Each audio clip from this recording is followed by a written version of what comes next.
का भारत सरकार की तरफ से बना हुआ विधिवत रूप से नहीं मिलता है। अगर है भी तो वो भारत की दृष्टि से बना है। वो इतना कठिन है कि विदेश के विद्यार्थियों को लगभग नज़रअंदाज करते हुए बनाया गया है। हालांकि बहुत विनम्रता के साथ इन जी जी जी मैं बहुत विनम्रता के साथ इन सारी चीज़ों को बोल रहा हूँ, क्योंकि हम लोगों ने जितनी किताबें सृजन जी ने और हमने खोजी और खोज पाए दुनिया भर की, उसमें हमने इन चीज़ों को देखा कि विद्यार्थियों को पढ़ाना और इन किताबों से पढ़ाना ऐसा लग रहा है जैसे कि एमए के विद्यार्थी हमारे पास दिल्ली विश्वविद्यालय के हों और ये किताब हमें पढ़ानी हो, जबकि उन विद्यार्थियों को हमें क ख ग से वर्णमाला से पढ़ाना और हिंदी का समूचा ज्ञान भी देना है। तो ऐसी कोई किताब हो, उनका तरीका हो।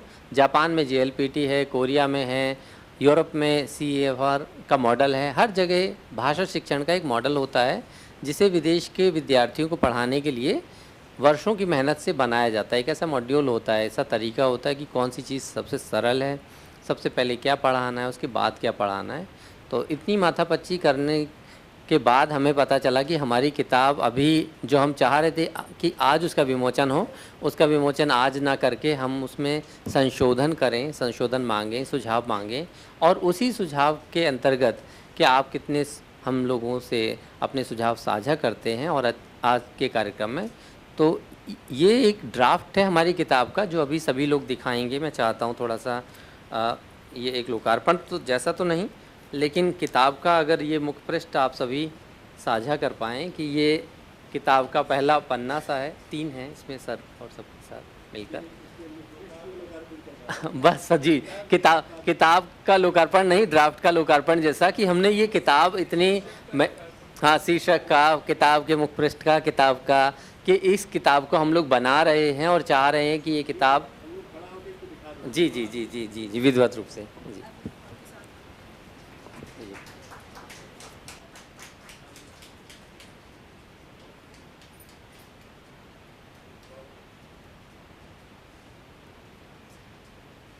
जी जी बहुत बहुत धन्यवाद सर आपका। ये हमारी किताब का ड्राफ्ट है, आज इस पर चर्चा है। इस पर पहले भी चर्चा हो चुकी है। एक चर्चा ऑनलाइन चर्चा हुई, कुमुद शर्मा मैम उसमें थी और बहुत सारे लोग उसमें वक्ता रूप में थे। मिजुकामी जी ने भी एक सुझाव दिया था जिस पर हमने अपने 12वें अध्याय को पूरा बदला और कहा कि वो A2 यानी A1, A2, B1, B2 और C1, C2 ऐसी 6 किताबें हम लोग बनाना चाहते हैं, तो उसके मॉडल पे बाद में होगी। हालांकि ये सारी चर्चा अब सृजन जी करेंगे। मैं बहुत सम्मान के साथ अपने वक्ताओं को एक एक करके आमंत्रित करता हूँ और विषय जो हमारे वक्ताओं का है चाहता हूँ कि वो वक्ता अपने समय का उपयोग करते हुए वो सारी चीज़ें आप सबसे साझा करें। किताब की भूमिका कैसे बनी, तो सबसे पहले वक्ताओं के क्रम में मैं बुसान विदेशी भाषा विश्वविद्यालय से पधारे सृजन कुमार जी से अनुरोध करूँगा कि वे इस किताब के बनने की भूमिका, इस किताब की मेथोडोलॉजी, प्रविधि क्या है, कैसे हमने बनाया है और इसको कैसे बनाने में क्या क्या चीज़ें आई हैं हमारे सामने, परेशानियाँ। जी जी जी मुझे लगता है कि हाँ समय निकल गया, लेकिन हम लोग स्वागत का जो क्रम है पहले उसको करते हैं, बाद में वक्तव्य को लाते हैं। जी जी जल्दबाजी में वो से मैं भूल रहा था जी जी जी सीमा जी ने बहुत अच्छे से बताया। तो सबसे पहले स्वागत के लिए मैं आमंत्रित करूंगा सीमा जी को कि वे मुख्य अतिथि का स्वागत करें। मुख्य अतिथि प्रोफेसर अनिल राय सर, उनका शॉल देकर स्वागत करें सीमा सिंह जी।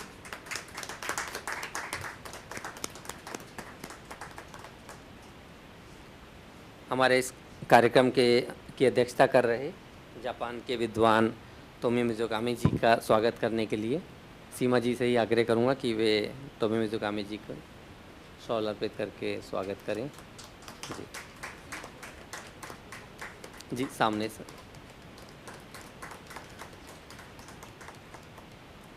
सीमा जी से ही पुनः आग्रह करूंगा कि वे इंद्रप्रस्थ महिला विश्वविद्यालय से महाविद्यालय, ये दिल्ली विश्वविद्यालय का विश्वविद्यालय लिख दिया गया है। प्रोफेसर हर्षवाला जी का स्वागत सीमा जी से चाहूँगा कि वे करें। जी जी पुनः आग्रह है सीमा जी से कि वे बुसान विदेशी भाषा विश्वविद्यालय से सृजन कुमार जी का स्वागत करें शॉल देकर, शॉल या दुपट्टा कहें जी। थाईलैंड में हिंदी पढ़ा रहे हैं शिखा रस्तोगी जी, जो इस किताब की लेखिका भी हैं साथ में, उनका स्वागत करने के लिए सीमा जी से पुनः आग्रह है कि वो शिखा रस्तोगी जी का स्वागत करें। डेनमार्क से हमारे 2 साथी इस कार्यक्रम में जुड़े हैं, साथ में शिक्षण से भी जुड़े हैं। एल्मर जी का स्वागत के लिए सीमा जी से कहूँगा कि एल्मर रेनर जी का स्वागत करें सीमा जी। डेनमार्क से ही दूसरे हमारे साथी विवेक शुक्ल जी, साथ उनका स्वागत करने के लिए सीमा जी से आग्रह करूँगा कि वे इनका स्वागत करें जी। धन्यवाद। अब हम लोग अपनी चर्चा का जो समय हमारा लगभग उसे मैं कैसे कह सकता हूँ, उसे मैं कैसे कहता मैं सीमा जी से आग्रह करूंगी कि वे वेद जी का स्वागत करें। धन्यवाद जी। सीमा जी का स्वागत करें। अब वेद जी से आग्रह है कि वे सीमा जी का स्वागत करें। मैं कर देती हूँ।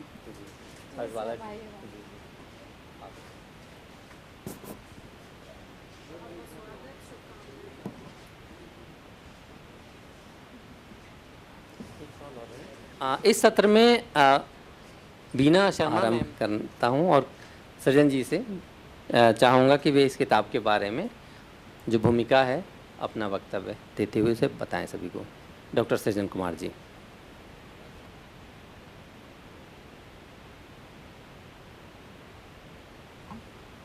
आ रही है आवाज़?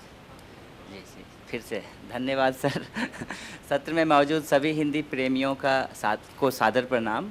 पिछली बार भी मैं यहाँ पे आया था और पिछली बार मैंने 4-5 पन्नों का अपना वक्तव्य तैयार करके लाया था। ओम प्रकाश सर ने मुझे 5 बार चेतावनी दी थी कि आपका समय खत्म होगा, इसलिए आज मैं बिल्कुल 5 मिनट में अपनी बात को ख़त्म करूँगा।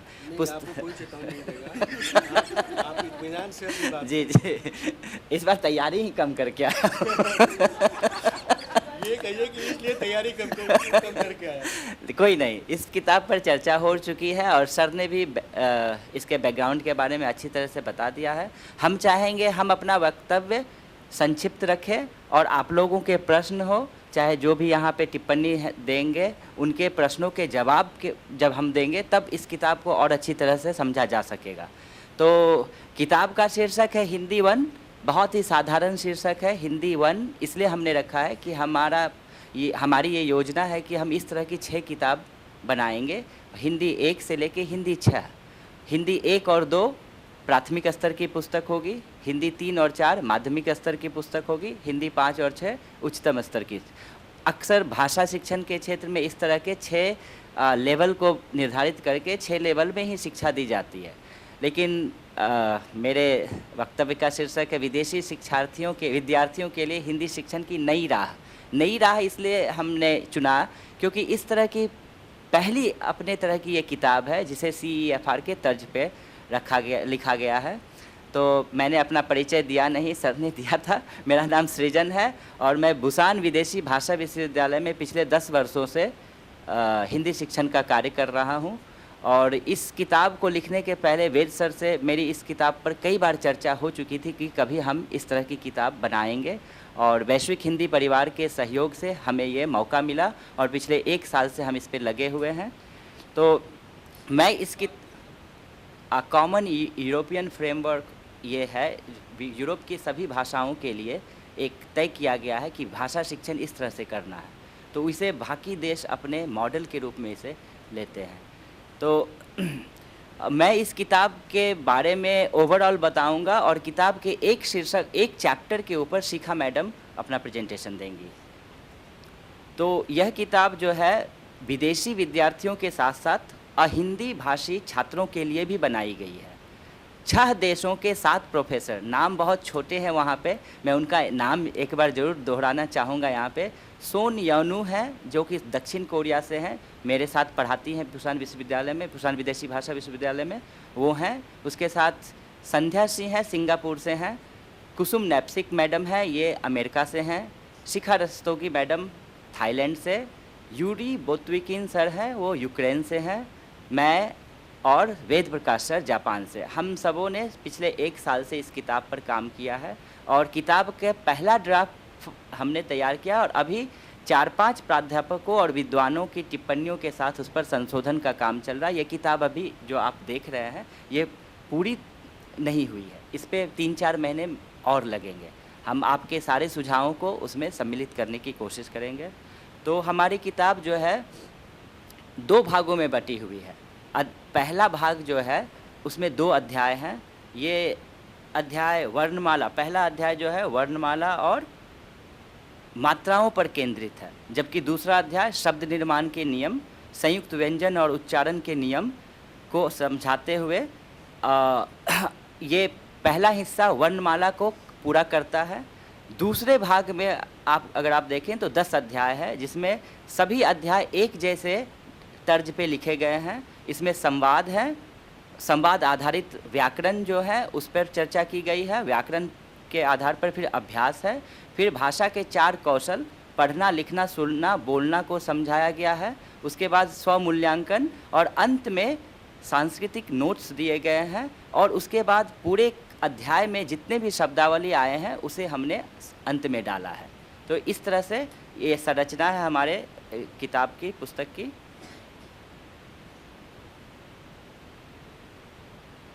अब पुस्तक के इस पर व्यापक संरचना जो है 10 अध्यायों की, उस पर मैं थोड़ी चर्चा करना चाहूँगा। हमारी किताब के पहले 4 अध्याय केवल और केवल संज्ञा पर आधारित है। हमने क्रिया को पहले 4 अध्यायों में छुआ नहीं है, सिर्फ होना क्रिया आया है, बाकी सारे वाक्य जो हैं वो संज्ञा पर केंद्रित है। 5वें अध्याय में हम सबसे पहले क्रिया का परिचय कराते हैं और बहुत सरल व्याकरण से शुरुआत कर रहे हैं। आमतौर पर सबसे पहले वर्तमान काल के वाक्यों से क्रिया को पढ़ाना शुरू किया जाता है, परंतु हमने इस पुस्तक में कक्षा में सबसे पहले छात्र और शिक्षक जिस भाषा का प्रयोग करते हैं, सुनिए, बोलिए, उससे हमने शुरुआत की है। उसके बाद हमने वर्तमान काल का प्रयोग दिया है और प्रत्येक अध्याय एक विशेष विषय पर आधारित है और हमने यथासंभव यह प्रयास किया है कि उस विषय से संबंधित शब्दावली ही उस अध्याय में हो। साथ ही हमने यह भी ध्यान रखा है कि प्रत्येक अध्याय में के सभी वाक्य केवल पाठ के लक्ष्य व्याकरण या उससे पहले पाठ में सीखे गए व्याकरण पर ही आधारित हो, ताकि छात्रों को कठिनाई का सामना न करना पड़े।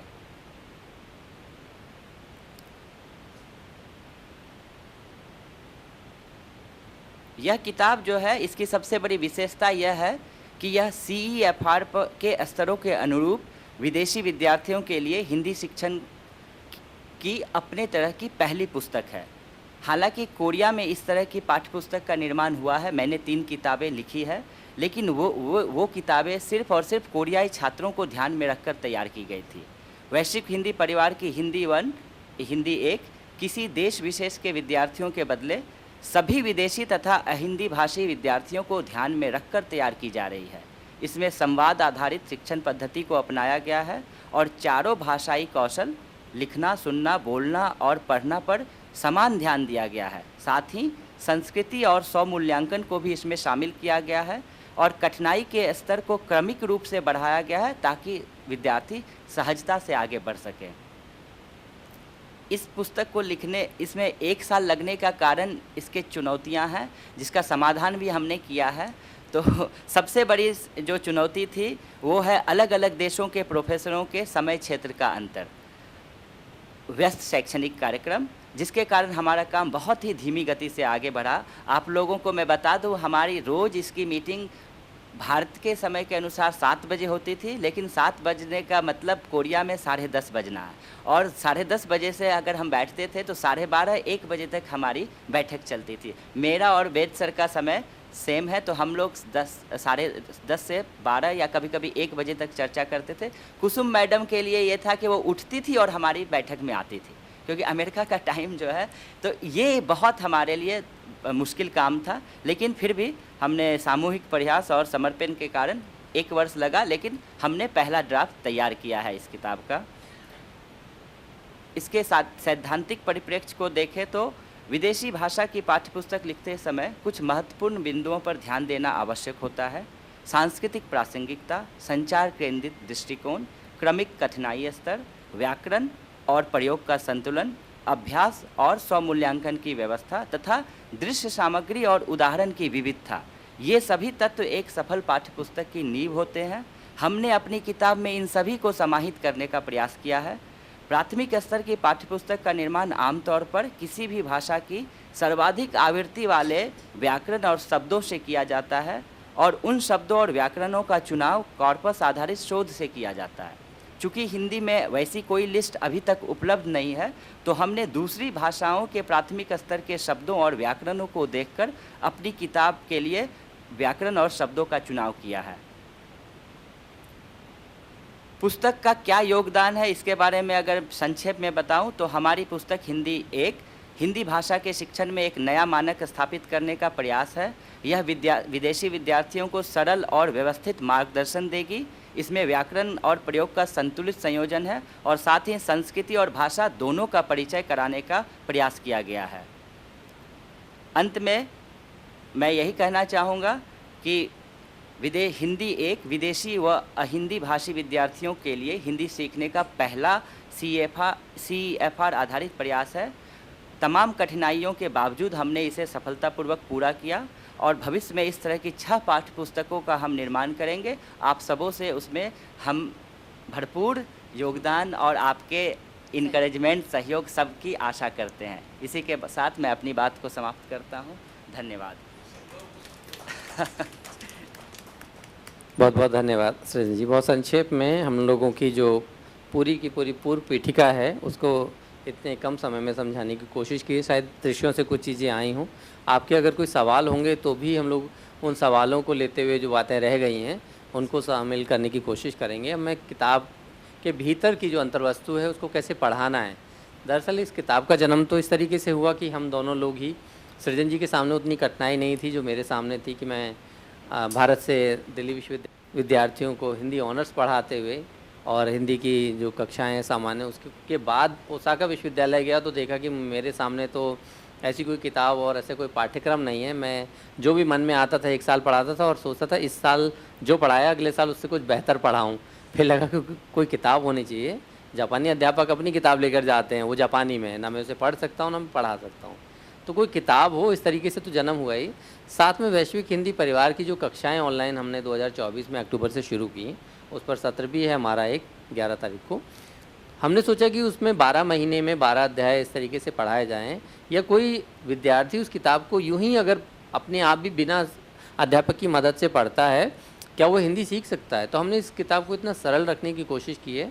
तो उसका मुझे लगता है कि पूरा का पूरा नमूना सामान्य किताब को रखते हुए, सामने देखते हुए शिखा रस्तोगी जी बहुत अच्छे से रख पाएंगी। वो हमारे साथ ऑनलाइन अध्यापन कार्य से भी जुड़ी हैं, उन्होंने कक्षाएं ली हैं, पिछले 25 वर्षों से थाईलैंड में हिंदी पढ़ा रही हैं और इस किताब में भी महत्वपूर्ण भूमिका उन्होंने निभाई है। सांस्कृतिक पक्ष हमने कई हिस्से बांट रखे हैं किताब के कि 7 लेखक हैं, 7 मित्र हैं, तो एक हिस्सा 2 हिस्से हर अध्यापक के या लेखक के जिम्मे आते हैं। तो शिखा जी ने न केवल अपने हिस्से को लिखा है बल्कि इस किताब के संयोजन में, एडिटिंग में, इसकी सुंदरता में, ये किताब अगर इस रूप में आप देख रहे हैं तो ये सारी चीज़ें शिखा जी की मेहनत से हैं। लगातार वो अपनी सारी व्यस्तता के बावजूद इस किताब की उसमें लगी रहीं और अभी भी लगी हैं। तो मैं बहुत अनुरोध के साथ उनसे कहूँगा कि आप इस किताब के बारे में अपना वक्तव्य प्रस्तुत करें। जी जी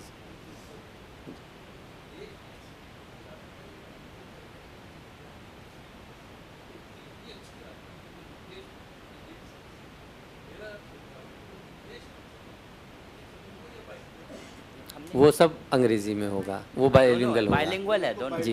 ये ड्राई, हाँ हमने रखा है सर, ये ड्राफ्ट है। बायलिंगुअल जी जी। जी शिखा जी। एक बार वेदप्रकाश लो तो किताब को पूरा एक बार हाँ ये भी अच्छा रहेगा, लेकिन अभी इससे एक वो दोनों का एक रिव्यू बनेगा कि क्या इसका टॉपिक है, तो एक क्या शुरू कर मैडम का हो जाने के बाद जब चर्चा होगी तब तक मैं फाइल ट्रांसफर कर दूँ, फिर एक बार हाँ मैं मेरे पास है। शिखा जी के जो वक्तव्य में पहला जो अध्याय, मतलब इस किताब का तीसरा अध्याय जो बनेगा एक वर्णमाला के बाद, उस अध्याय की एक मुझे लगता है एक परख भी हो जाएगी। उनकी कुछ तस्वीरें इसमें स्लाइड में दिखाई देंगी। जी जी जी। शिखा रस्तोगी जी थाईलैंड में पिछले 25 वर्षों से हिंदी पढ़ा रही हैं और थाई भारत कल्चरल लॉज में वे अध्यापिका हैं। साथ में बैंकॉक में भारतीय सांस्कृतिक केंद्र में भी उन्होंने अध्यापन कार्य किया है। शिखा जी अपना वक्तव्य दीजिए। सभी सभागार में उपस्थित सभी हिंदी प्रेमियों को दादा आज आपकी तरह आवाज सबकी बुलंद नहीं है। सभागार में उपस्थित सभी हिंदी प्रेमियों को सादर नमस्कार। मेरा नाम शिखा है, जैसा अभी वेद जी ने बताया।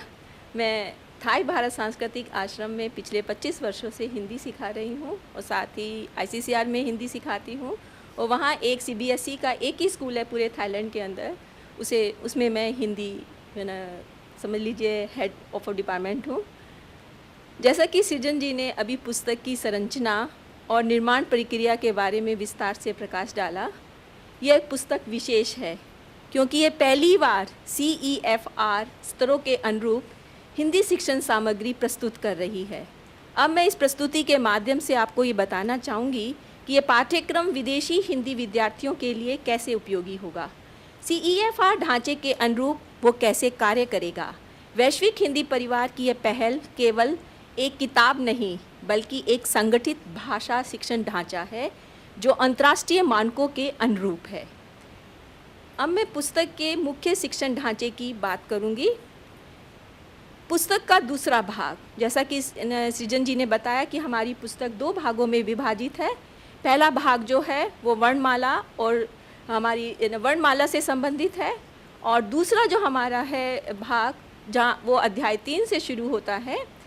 उस पुस्तक के दूसरे भाग में 10 अध्याय हैं, लेकिन यह केवल अध्यायों का संग्रह नहीं है। हर अध्याय एक पूर्ण शिक्षण इकाई है। इस पाठ्यक्रम का मुख्य उद्देश्य विदेशी विद्यार्थियों को सरल, व्यवहारिक और संचार केंद्रित हिंदी सिखाना है।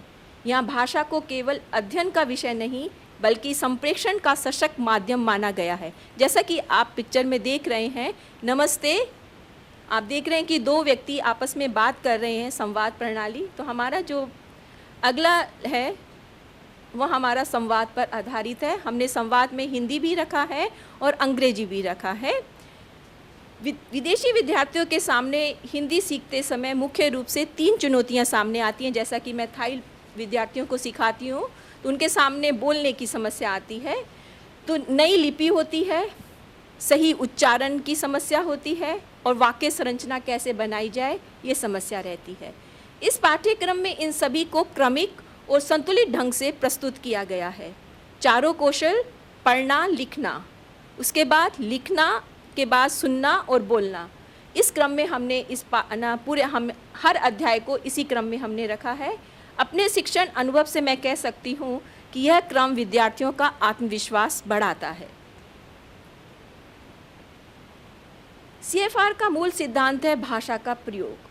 हिंदी एक में सीमित शब्दावली, नियंत्रित व्याकरण और वास्तविक जीवन से जुड़े संवादों पर विशेष ध्यान दिया गया है, जिससे विद्यार्थी भाषा को आत्मविश्वास पूर्वक प्रयोग कर सकता है। CEFR का मूल सिद्धांत है भाषा का प्रयोग करना, न केवल नियमों को याद करना या रटना।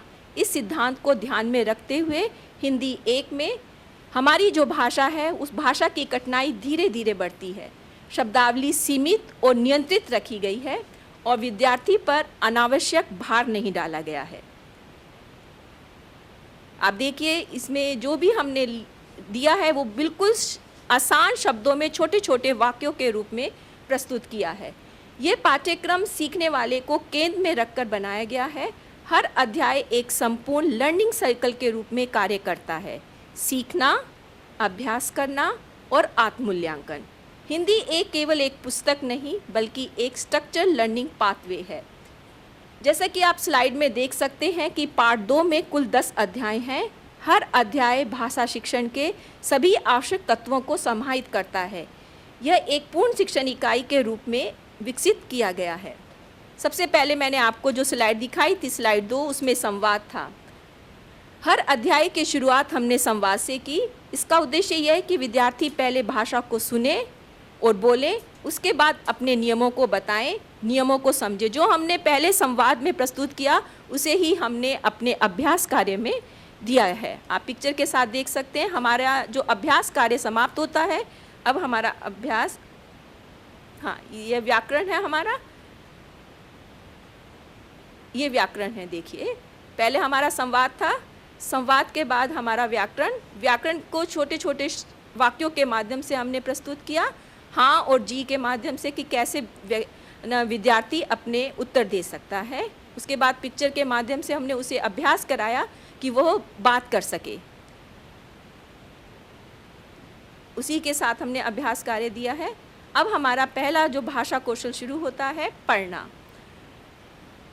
व्याकरण को हमने नियमों की सूची में नहीं बल्कि संवाद से निकाले गए उदाहरणों के माध्यम से प्रस्तुत किया है। व्याकरण को बोझिल रूप से प्रस्तुत नहीं किया गया है। संवाद के माध्यम से व्याकरणिक संरचनाएं स्वाभाविक रूप से हमारे सामने आती हैं, जिससे विद्यार्थी बिना किसी डर, बिना किसी हिचक के वो प्रयोग कर सकता है। मैं हूँ, क्या हूँ, मैं विद्यार्थी हूँ।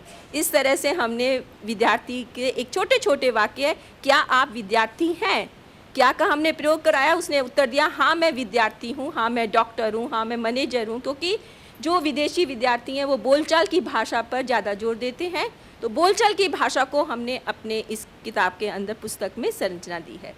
हर नए बिंदु के बाद नियंत्रित मुक्त अभ्यास दिए गए हैं ताकि विद्यार्थी तुरंत प्रयोग कर सके। ये लिखना है, लिखना में भी वही अभ्यास है। छोटे छोटे वाक्य जो हमने शुरू में प्रस्तुत किए ताकि विद्यार्थी उसका तुरंत प्रयोग कर सके और लिख करके बता सके। इस पुस्तक में अभ्यास केवल लिखित नहीं, मौखिक, श्रवण और गतिविधि आधारित अभ्यासों के माध्यम से भाषा को सक्रिय रूप से प्रयोग करने का अवसर दिया गया है। लिखना के बाद आता है सुनना। अब मैं आपको सुनना का बताती हूँ। आप कोई भी जाकर के उसको ना अपने मोबाइल से क्लिक करिए, देखिए सुनना, QR कोड को क्लिक करिए, अपना मोबाइल से QR कोड क्लिक करिए, पास जाके QR पे अगर आप कैमरा डालेंगे तो वो सुनना शुरू हो जाएगा। और आगे करोगे।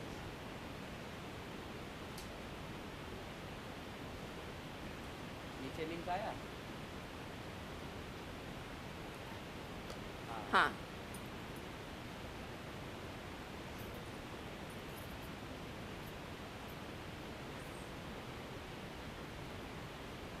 हो गया।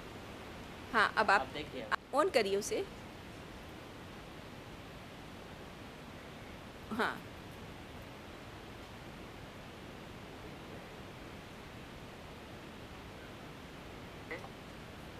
हाँ मैं भारतीय हूँ। क्या आप जापानी हैं? हाँ मैं जापानी हूँ। आपसे मिलकर अच्छा लगा। मुझे भी आपसे मिलकर अच्छा लगा। यह सुनना है। इस तरह से हमारे हर अध्याय पर ये QR कोड रहेगा, विद्यार्थी सुनेगा और उसको सुन करके भी सीख सकता है। ज़रूरी नहीं कि वो उसको शिक्षक की भी आवश्यकता होगी, वो सुनकर अपनी भाषा सीख सकता है, हिंदी भाषा। तो इस तरह से हमने चारों कौशल, पढ़ना, लिखना, सुनना और बोलना, इन चारों कौशलों पर इस किताब में ध्यान दिया है। इस पाठ्यक्रम की मुख्य विशेषता चारों कौशलों पर समान बल है। पढ़ना, लिखना, सुनना, बोलना, सभी कौशल को संतुलित बल दिया है। इस पुस्तक पर कोई भी अध्याय केवल लिखित रूप में नहीं है। इस तरह यह पाठ्यक्रम केवल भाषा नहीं सिखाता बल्कि भाषा के प्रयोग की क्षमता को विकसित करता है। हर अध्याय के अंत में हमने अब देखिए बोलना है। विद्यार्थी ने जो भी पढ़ना, लिखना, सुनना में सीखा वो बोलकर आपको बताएगा कि उसने क्या सीखा, तो वो खुद से बोल करके समझ सकता है कि उसने क्या सीखा। इसके बाद हमारा जो हमने इस अध्याय को 4 क्लासों में बांटा है। जैसे अभी आपने मेरा स्लाइड देखा, पहले भाग में हमारा संवाद और अभ्यास आता है, व्याकरण आता है। दूसरी क्लास के अंदर बच्चा पढ़ना, लिखना सीखता है। तीसरी क्लास के अंदर बच्चा सुनना, बोलना सीखता है। और विद्यार्थी, हम बच्चा नहीं कह सकते, हम विद्यार्थी कह सकते हैं, हिंदी विद्यार्थी। हाँ। और फोर्थ में आता है ना स्वमूल्यांकन। चौथी क्लास के अंदर विद्यार्थी स्वमूल्यांकन करते हैं ताकि वो सीख सकें, कि वो जान सकें कि उन्होंने पूरे क्लासेस के अंदर क्या सीखा है। हर अध्याय के अंत में स्वमूल्यांकन की व्यवस्था है। देखिए मैच कैसे मैच द फॉलोइंग, हमने बहुत आसान स्वमूल्यांकन रखा है जो उन्होंने पूरे पाठों में सीखा है। यह विद्यार्थी को ये समझने में सहायता करता है कि भाषा में क्या कर सकता है, विद्यार्थी खुद जान सके कि उसने क्या सीखा है। इसलिए लास्ट में हमारा सांस्कृतिक पक्ष है जो भाषा संस्कृति के बिना अधूरी है। भाषा के साथ साथ भारतीय जीवन शैली और संस्कृति से परिचय कराया गया है। इसलिए पुस्तक में भारतीय जीवन, सामाजिक व्यवहार, सांस्कृतिक संदर्भों को सरल रूप में शामिल किया गया। हमारे पाठ में हर अध्याय के अंदर जो पाठ का निर्माण किया गया है, संवाद का निर्माण किया गया है, वो भारतीय संस्कृति को, हमारे दैनिक जीवन के क्रियाकलाप को ध्यान में रखकर हमने संवाद की रचना की है। यह पुस्तक केवल विद्यार्थियों के लिए नहीं बल्कि शिक्षकों के लिए भी एक स्ट्रक्चरल टीचिंग गाइड है। यह कक्षा शिक्षण को अधिक व्यवस्थित और प्रभावी बनाता है। यह पुस्तक केवल एक लेखक की नहीं, वैश्विक हिंदी परिवार के अंतर्गत अलग अलग देशों में कार्यरत हिंदी शिक्षकों के अनुभव का साझा परिणाम है। इसलिए इसमें अलग अलग शैक्षणिक संदर्भों की झलक आपको देखने को मिलेगी। यह पाठ्यक्रम वैश्विक हिंदी परिवार के सहयोगात्मक सोच का परिणाम है। अलग अलग देशों में कार्यरत हिंदी शिक्षकों के अनुभव इसमें समाहित हैं। अंत में मैं केवल इतना कहना चाहूँगी कि हिंदी एक विदेशी हिंदी शिक्षण की दिशा में एक व्यवहारिक CEFR अनुरूप और संतुलित प्रयास है।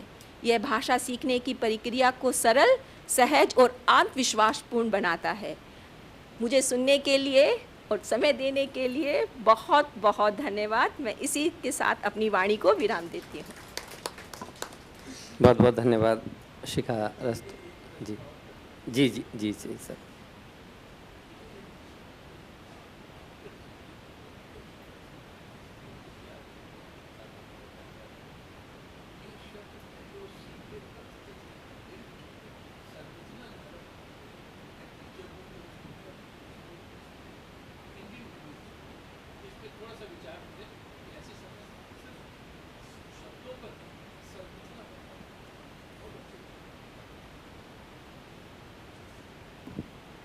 जी। एक सेकंड है ना, इसमें जो हमारा जो मैं डॉक्टर थोड़ा सा उसको बड़ा करके दिखाऊँ, इसमें हमने सब डाला। हाँ ऊपर जो ये, हाँ इसी में, हाँ तो जो वो अलग अलग तरीके से संरचना, हाँ मैं हूँ संरचना है, उसके अंदर अब वो एक छात्र है, उसको क्या बड़ा बदल सकते हैं। मैं भारतीय विद्यार्थी शब्द नहीं जानता तो प्रयोग नहीं कर नहीं जो सकता। मेरा कहना क्या है कि थोड़ी बहुत अंग्रेजी को जानते हैं तो मानकर चलते हैं। अगर शुरू में बस बिल्कुल भी बोलता है जी कहीं ना कहीं एक दो हिंदी लेंगे मेरे साथ में शब्द भी साथ में शब्द भाषा नहीं है, इसकी भाषा संरचना है उसको हाँ जिसमें आप जो बनाए ना 3 वाक्य दिए हैं, इन 3 से उसको विद्यार्थी अपने आप बनाएगा पिक्चर देके। नहीं अंग्रेजी के भी कुछ हाँ। शब्दों का थाईलैंड में विद्यार्थी शब्द दादा बहुत इजी है क्योंकि वहाँ विद्यार्थी बोला जाता है। वहाँ विद्या बोलते हैं और विद्यालय बोलते हैं और विद्यार्थी बोलते हैं, सेम हमारे हिंदी जैसा ही। सर की बात बिल्कुल सही है दादा, आपकी बात बहुत सही है। जी बहुत बहुत धन्यवाद शिखा जी। और हमारा एक तरीके से ज्ञानवर्धन करते हुए लगातार विजय मल्होत्रा जी हमसे जो प्रश्न कर रहे हैं, उन प्रश्नों को ही हम आप सभी से आमंत्रित भी करना चाहेंगे इस सारे सत्र के बाद। जो आपके मन में इस किताब को देखते हुए जो भी जिज्ञासा आ रही, मन में आ रहे हैं सवाल, वो आप पूछ सकते हैं, बता सकते हैं, और हम उन चीज़ों को नोट करते जाएंगे और चाहेंगे कि जब इस किताब का अगला संशोधन हम लोग इस पूरे कार्यक्रम के बाद अपने अपने देश लौटकर जब हम बैठक शुरू करें नियमित रूप से 12 तारीख या 13 तारीख से, तो हम लोग इन चीज़ों को शामिल करते रहेंगे। जी जी जी सर।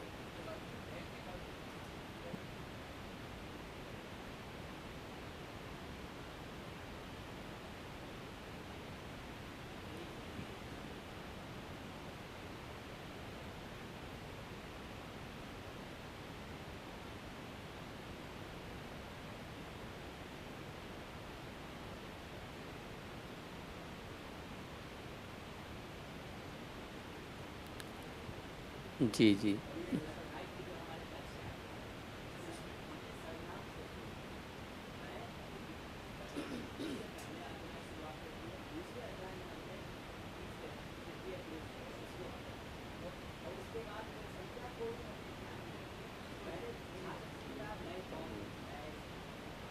वो डाउनलोड करके दो।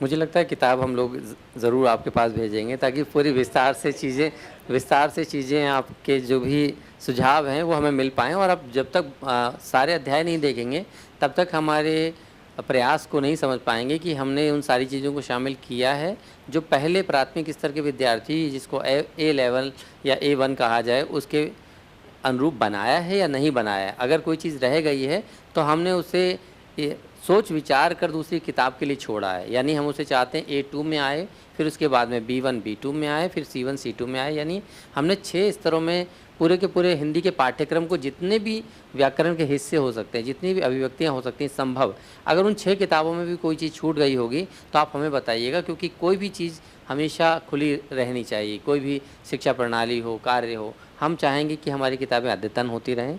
हर साल हमारे अध्यापक अभी इन किताबों को पढ़ा रहे हैं। जो जो सुझाव विद्यार्थियों से आपसे मिलेंगे, हम उसको, जब दूसरा संस्करण आएगा इसका, तो हम सारे सुझावों को उसको जोड़ देंगे। तो बहुत अच्छी चर्चा हो रही है, मुझे लगता है आप सभी लोग उस जी।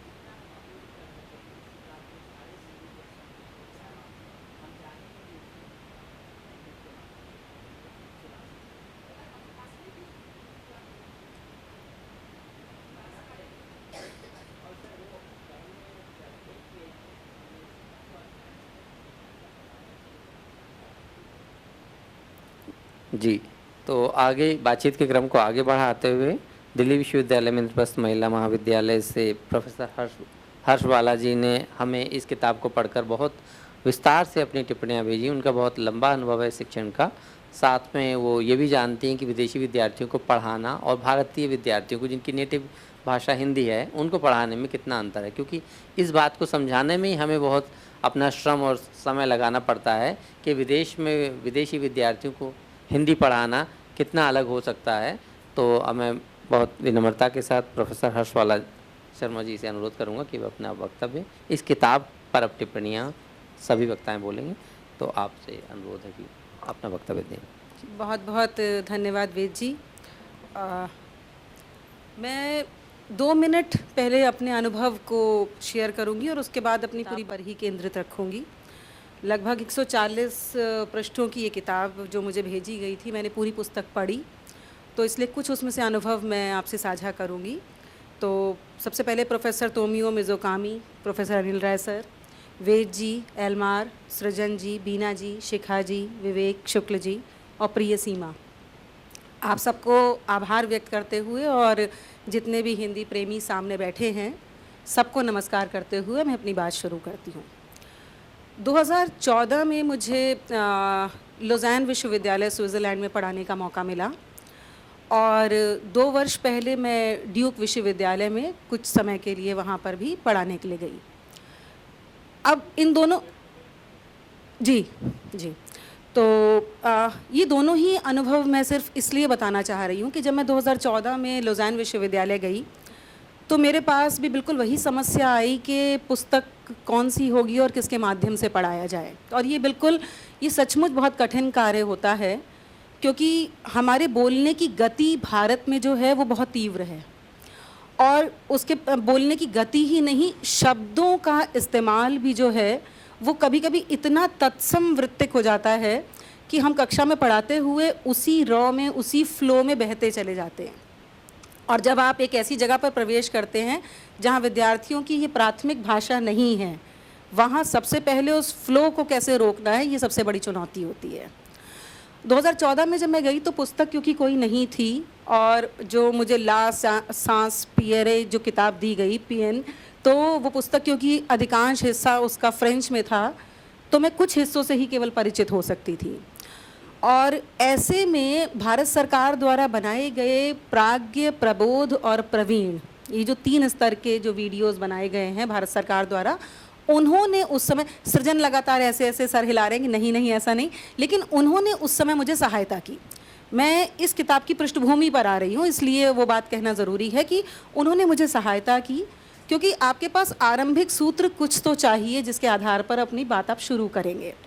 फिर वहाँ जब विद्यार्थियों से मिली तो विद्यार्थियों के लिए हिंदी सीखने की इच्छा इतनी बलवती क्यों थी, ये सवाल मेरे लिए बड़ा महत्वपूर्ण था, क्योंकि वहाँ पर अधिकांश जो शिक्षक प्रोफेसर हैं वो बहुत अच्छी हिंदी स्वयं ही बोलते हैं। उन विद्यार्थियों को आप यकीन मानिए फिल्मों के कारण हिंदी में रुचि हुई, और उनके लिए फिल्में बड़ी महत्वपूर्ण हैं।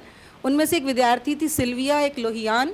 तो एक का कहना था कि मुझे जब तक है जहाँ फिल्म बहुत पसंद है, और उस फिल्म में जो कुछ भी है मुझे लगता है वही भारत है, और मैं उस भारत को देखना और समझना चाहती हूँ। तो यानी जब आप बाहर पढ़ाने जाते हैं तो आपके ऊपर एक बहुत बड़ी जिम्मेदारी है कि आप भारत के कल्चरल एस्पेक्ट को, उसके सांस्कृतिक पक्ष को वहाँ पर बहुत मजबूती से प्रस्तुत करें, और साथ ही आपको हिंदी सिखानी है। और पहली शर्त ये है कि हिंदी में हिंदी सिखानी है, अंग्रेज़ी नुमा हिंदी में हिंदी नहीं सिखानी है, ये पहली शर्त हो जाती है। तो उस समय हमने भी यही प्रयोग किए कि कहीं कुछ ऐसा ढूंढा। आई एम कलाम एक फ़िल्म थी जिसमें एक लड़की है जो फ्रेंच है और वो सहायता करती है उस छात्र को, तो मैंने उस फिल्म को चुना क्योंकि मुझे लगा कि यहाँ क्योंकि अधिकांश फ्रेंच विद्यार्थी हैं तो उस फिल्म के साथ एक संबंध वो जोड़ पाएंगे। तो हमने अनेक तरीके चुने और उसके माध्यम से पढ़ाया। खैर, अब उसके बाद जब ड्यूक गई तो वहाँ एक नाटक तैयार कराना था। वहाँ भी जो समस्या आई वो यही आई कि छात्र ये कहते थे कि आपकी प्रक्रिया क्या है, आप लोग पढ़ाते कैसे हैं, और हमारे हाथ में कुछ था नहीं। तो जब ये पुस्तक मुझे भेजी गई तो मेरे लिए ये एक समझिए कि हवा के झोंके की तरह और एक उत्साहवर्धक चीज़ की तरह सामने आई, और मैं एक ही फ्लो में इन 140 पृष्ठों को पढ़ गई। और मुझे लगा कि इसके लिए सबसे पहले वैश्विक हिंदी प्रकाशन को पुस्तक के लिए बधाई देनी चाहिए, क्योंकि ये अपने आप में एक मील का पत्थर, एक महत्वपूर्ण पुस्तक साबित होने वाली है, ये तय है। Hong Kong university of foreign studies के लिए मैं 2 काम कर रही थी। एक उनका critical foreign language proficiency test बना रही थी, और दूसरा उनका सृजन जी से बात हो रही थी, दूसरा उनका B1 ग्रुप की जो किताब लिखनी है उसमें मैं भी लेखक हूँ। सुनने का जो हिस्सा है उस पर मैंने काम किया था और उस पुस्तक को तैयार किया। इस पूरी प्रक्रिया से गुजरकर जो बातें समझ में आई वो ये कि जब भी वैश्विक स्तर पर छात्रों को सिखानी है भाषा, तो उसके लिए 2 चीज़ों की या द्विक्रमिक प्रक्रिया की बहुत ज़रूरत होती है। पहला, भाषिक व्याकरण और उसकी संरचना, अभी मल्होत्रा सर ने भी कहा, भाषिक व्याकरण और उसकी संरचना, और दूसरा भाषिक कौशल, सुनना, बोलना, पढ़ना और लिखना, जिसमें सुनना बहुत महत्वपूर्ण है। जब तक वो शब्द सुनते नहीं तब तक पढ़ने की प्रति वो रुचि नहीं आती। तो सुनने का काम जो है वो फिल्मों ने बहुत किया, सुनाने का काम फिल्मों ने बहुत किया। तो इस पुस्तक के साथ सबसे सकारात्मक बात यह है कि इन दोनों पक्षों और इस प्रक्रिया का प्रयोग पुस्तक में किया गया है। पुस्तक बहुत रचनात्मक ढंग से प्रस्तुत की गई है। उदाहरण के लिए अगर आप ऊ को देखेंगे, जब ऊ कैसे लिखा जाता है, हो सकता है यहाँ लगे कि ये पुस्तक बड़ी सरल है, लेकिन अगर ध्यान से देखें तो भारत में हम हिंदी पढ़ाने के लिए व्याकरण छोड़ते जा रहे हैं, जो कि सबसे अनिवार्य शर्त है किसी भी भाषा के लिए। तो इस पुस्तक में जब ऊ सिखाने की कोशिश की गई है तो ऊ के साथ अंग्रेज़ी यू भी बनाया गया, और अंग्रेज़ी यू के साथ उसके लिखने के क्रम को 4 कॉलम में बांटा गया। मुझे बहुत अच्छा लगा ये।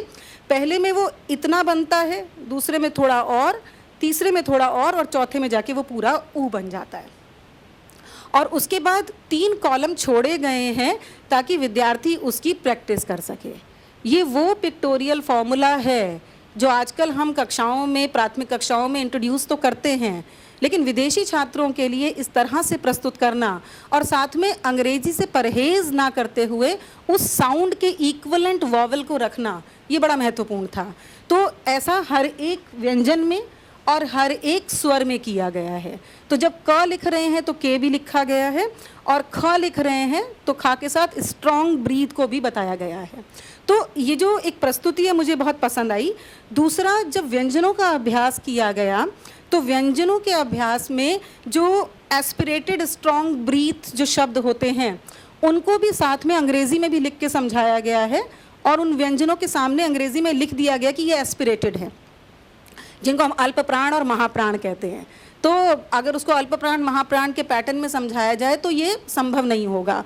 तो हिंदी पढ़ाने के लिए अंग्रेज़ी का इस्तेमाल ना हो, पर हिंदी पढ़ाने के लिए अंग्रेज़ी सहायक कैसे हो उसका बखूबी इस्तेमाल इन्होंने इस पुस्तक में किया है, जिसके लिए साधुवाद के पात्र हैं। जो रेट्रोफ्लेक्स ध्वनियाँ हैं उसमें जीभ को कैसे घुमाया जाए, वो टंग ट्विस्ट, मतलब जब जीभ घुमाई जाती है तो रेट्रोफ्लेक्स को बहुत आसानी से बोला जा सकता है। और जब जो दंत ध्वनि है उसमें जीभ को दांत से छूना है, इसको बहुत पिक्टोरियल तरीके से इन्होंने स्वर और व्यंजन के क्षेत्र में प्रस्तुत किया है, जो मुझे लगता है कि विदेशी छात्रों को अगर उस समय शिक्षक उपलब्ध ना भी हो तो भी प्रैक्टिस करने में बहुत उससे सहायता मिल सकती है। और मैं तो इस बात से ही बहुत खुश हूँ कि एक मानक रूप की अगर पुस्तक तैयार हो रही है तो वो हर उस शिक्षक को और हर उस विद्यार्थी को, छात्र को सहायता कर सकती है जो कि विदेश में रह रहा है और हिंदी सीखना चाहता है। सब कुछ ऑनलाइन है सर, लेकिन शिक्षक जो है ना, शिक्षक के लिए आजकल एक नया शब्द इस्तेमाल होने लगा है जो एक तरह से हम कहते हैं कि इंस्ट्रक्टर। तो हम एक अच्छे इंस्ट्रक्टर भी बन पाएँ अगर, तो उसकी भी उतनी ही ज़रूरत है। और मुझे लगता है कितना भी एआई हो जाए, मनुष्य का होना मनुष्यता सिखाएगा, तो इसलिए वो बहुत ज़रूरी चीज़ होगी। तो पुस्तक को जब भीतर से मैंने जांचा तो मुझे लगा कि कुछ मेरे सुझाव भी हैं, मैं वो व्यक्तिगत रूप से भी दूंगी, यहाँ समय की सीमा है। जब मात्रा सिखा रहे हैं आप लोग, तो मात्रा सिखाने के लिए अब मात्राओं के साथ हिंदी में हम जानते हैं कि बहुत सारी समस्याएं हैं। हम हिंदी बोलते हुए इस बात को महसूस नहीं करते, पर जब विदेशी छात्र इसे सीखता है तो उसके लिए बड़ी समस्या हो जाती है। जैसे रू और रू, हाँ, अब रूप है या रुख है, तो किसमें कौन सा रू इस्तेमाल होगा, ये एक बड़ी समस्या है। तो इन्होंने इसमें रू और रू के अंतर को भी एक्सेप्शन कॉलम में लिखा है। मैं सिर्फ एक अनुरोध करूँगी कि इस रू और रू के लिए भी एक ऑडियो जोड़ दिया जाए। वहाँ ऑडियो नहीं जोड़ा हुआ है, अगर आप एक ऑडियो जोड़ देंगे तो उसे सुनकर समझना जो है वो और सरल हो जाएगा। अब भाषा को सीखने और सिखाने के लिए मेरा आज भी ये मानना है कि व्याकरण से बड़ा और कोई टूल नहीं हो सकता, वो सबसे बड़ा टूल है। और विदेशों में इस टूल का बहुत बेहतरीन इस्तेमाल किया जाता है, चाहे मंदिरों में ही भाषा सिखाई जाए, लेकिन व्याकरण को वो नहीं छोड़ते। इसीलिए आप देखेंगे कि जब विदेशी छात्र हिंदी बोलते हैं तो वो अक्सर अशुद्धियाँ नहीं करते। हमें हो सकता है वो अजीब लगता हो हमारे कानों को, लेकिन वो ये गलती नहीं करते। अब एक शब्द है जो आपने इस्तेमाल किया और मुझे बहुत अच्छा लगा कि उत्तर भारत में मैं का भी प्रयोग किया जाता है और हम का भी प्रयोग किया जाता है, और दोनों ही एक वचन में भी किए जाते हैं। बहुत ध्यान से जो है, मैं पूरी टीम को बधाई दूंगी, इन्होंने इस बात को छोड़ा नहीं। इन्होंने उस बात को लिखा, in many parts of north India हम, तुम एंड आप is used in singular form also, and to differentiate it with plural form, log is attached with all plural personal pronoun। तो ये जोड़ दिया गया कि अगर हम कहा जा रहा है तो हम जा रहे हैं तो मैं ही जाऊंगी, लेकिन हम लोग जा रहे हैं तो हम 2-4 लोग भी उठ के एक साथ जा सकते हैं। तो मुझे बहुत अच्छा लगा कि ये प्रयोग आपने इस पुस्तक में किया। इसी तरह बहुत कारगर होगा। मैं सर अंत में ये वाक्य कहना चाह रही थी जो आपने कहा कि ये बार बार ये क्लेम कर रहे हैं कि ये विदेशी छात्रों या अहिंदी भाषा है। मैं कहूँगी हिंदी भाषियों को भी ये पुस्तक पढ़नी चाहिए, और अनिवार्य रूप से पढ़नी चाहिए, ताकि अपनी ही भाषा के, जिसको हम सो कॉल्ड नुएंसेस कहते हैं, लेकिन ये मेरे वक्तव्य की अंतिम बात होगी, तो सो कॉल्ड जो नुएंसेस हैं हम उन्हें पकड़ पाएँ, और इसलिए इनको बधाई देना चाहूँगी कि इन्होंने उन नुएंसेस को पकड़ा। इसी तरह एक बड़ा मज़ेदार प्रयोग है आ। अब आ का प्रयोग पुल्लिंग में भी होता है और स्त्रीलिंग में भी होता है। तो ऐसे में विदेशी छात्रों के लिए ये बड़ी समस्या है कि वो इस तरह की बारीकियों को कैसे पकड़ें। अब नाना आएगी और गंगा जो है वो नदी है, ये कैसे पता लगेगा? नाना तो आ नहीं सकती, नाना तो आएंगे। अब नाना में भी आ का इस्तेमाल होता है, और गंगा माँ है तो गंगा में भी आ का इस्तेमाल होता है। तो अब इसको भी बहुत अच्छी तरह से उन्होंने समझाया। ये लिखते हैं, सम नाउन एंडिंग इन आ are not masculine. For example, Ganga is feminine. So you will need to gradually familiarize yourself with which noun are masculine and which are feminine. Additionally, some masculine noun ending in a that refer to relationship or titles do not follow the usual pluralization rule. They remain unchanged in the plural form, such as nana, mama आदि। तो बहुत अच्छी तरह से इसको समझाया कि जब हम रिश्तों में जाते हैं तो नाना, मामा, चाचा ये बदलते नहीं हैं, मतलब इनको जो है इसके साथ इनको अलग ढंग से पढ़ने की ज़रूरत है। गंगा एक्सेप्शन है, उसको अलग तरह से पढ़ा जाए। और आज जब मैस्कुलिन में जाता है और आज जब फेमिनिन में जाता है तो उसके नियम क्या होंगे। तो मल्होत्रा सर जिस संरचना की बात कर रहे थे उस संरचना को बहुत अंदर जाके इस पुस्तक ने उस पर काम किया है। और अच्छी बात यह है कि जब आप काम करें, क्योंकि आप लोग युवा लोग हैं, तो इन्होंने बहुत ध्यान रखा कि जब पढ़ना लिखना सुनना बोलना की तरफ ये जाते हैं तो एक पैराग्राफ लिख रहे हैं। मैं सोच रही थी उस पुस्तक से कुछ उदाहरण दूंगी जिस पर काम किया, पर मैं यहीं रुकती हूँ। तो ये लिख रहे हैं कि माता पिता को प्रणाम किया जाता है और मिला जाता है, बड़ों के पैर छुए जाते हैं, पर क्योंकि पुस्तक युवा भी पढ़ेंगे तो उसमें एक वाक्य है कि नए युवाओं के बीच अभिवादन के प्रचलित रूपों का भी उल्लेख है, जैसे नए युवा भारत में हाय या हेलो भी करते हैं नमस्ते के स्थान पर। तो एक तरह से हर जनरेशन और हर पीढ़ी को जो है वो कहीं ना कहीं समझने और जोड़ने की कोशिश की गई है। पुस्तक पढ़ते हुए मैं बिल्कुल इस बात को समझ पाई कि इस पुस्तक को लिखने में 1 बरस लगेगा ही लगेगा, क्योंकि जब आपको हर पीढ़ी से साक्षात्कार करना है तो उसके लिए थोड़ा और भीतर उतरना पड़ता है। ठीक इसी तरह मैं बहुत सारे उदाहरण दे सकती हूँ, पर मैं बहुत 2 मिनट में इसको ख़त्म करूँगी। मेरा शायद समय पूरा जो दिया गया था लगभग हो गया होगा। जब आप पैराग्राफ लिख रहे हैं, अनुच्छेद लिख रहे हैं, तो इन्होंने इस चीज़ का ध्यान रखा कि हम हिंदी के लिए काम कर रहे हैं, लेकिन हम जिनके लिए लिख रहे हैं वो विदेशी छात्र भी हैं और भारतीय अनेक भाषाओं के छात्र हैं। लोग हिंदी से क्यों जुड़ेंगे अगर हम गुजराती का सम्मान नहीं करते, अगर हम असमिया का सम्मान नहीं करते, अगर हम बांग्ला का सम्मान नहीं करते, तो वो हिंदी से क्यों जुड़ेंगे। तो पुस्तक ने इस बात का ध्यान रखा। और एक छात्र है उसमें जो कहता है कि मेरा नाम हारू है, मैं सोमवार से शुक्रवार तक 5 भाषाएँ सीखता हूँ। सोमवार को हिंदी, मंगल को बांग्ला, बुध को मराठी, गुरुवार को तमिल, शुक्रवार को असमिया, शनिवार और इतवार को मैं माता पिता के साथ रहता हूँ। तो एक सोचिए कि जोड़ने का जो एक फॉर्मूला है, जोड़ने का एक सूत्र कितना सुंदर है कि आपने हर भाषा को भीतर ले लिया। ठीक उसी तरह जब ये चित्र बनाते हैं तो उसमें इन्होंने चित्रों में जो जितने भी बच्चों का इस्तेमाल किया है, ऑल्दो AI है, लेकिन सारे देखिए प्रतिनिधित्व भारतीय, पहला बच्चा भारतीय, दूसरा कोरियाई है, तीसरा जापानी है, चौथा थाई है।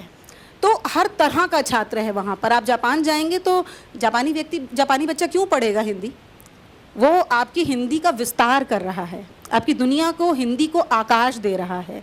इसलिए अक्सर ये कहा जाता है कि हिंदी वालों ने हिंदी का विकास किया। मुझे लगता है उन्होंने हिंदी का विकास ज़्यादा किया जिन्होंने हिंदी को अपनी द्वितीय भाषा के रूप में चुना और फिर उसे बनाया प्रथम भाषा, द्वितीय भाषा के रूप में चुना और अंततः उसे प्रथम भाषा तक ले गए। बिल्कुल मिज़ोकामी जी इसका बहुत बड़ा उदाहरण है। हमें अपने आप से सवाल करना चाहिए कि हम हिंदी वाले कितनी भाषाओं को अपनी द्वितीय भाषा के रूप में चुनते हैं और उन्हें अपनी प्रथम भाषा के रूप में ले जाना चाहते हैं। तो मैं मानती हूँ कि विविध जो विश्वविद्यालय हैं वो विदेशी छात्रों के लिए अनेक पुस्तकों का जो प्रकाशन करते हैं, लेकिन ये पुस्तक अंततः जिस उद्देश्य से लिखी जा रही है कि वो एक मानक रूप प्रस्तुत कर पाए, मुझे लगता है कि ये पुस्तक उसमें सफल भी होगी और सभी विश्वविद्यालयों के लिए उपयोगी भी होगी। मेरी बहुत सी शुभकामनाएं। बहुत बहुत धन्यवाद। जी स्वरांगी जी।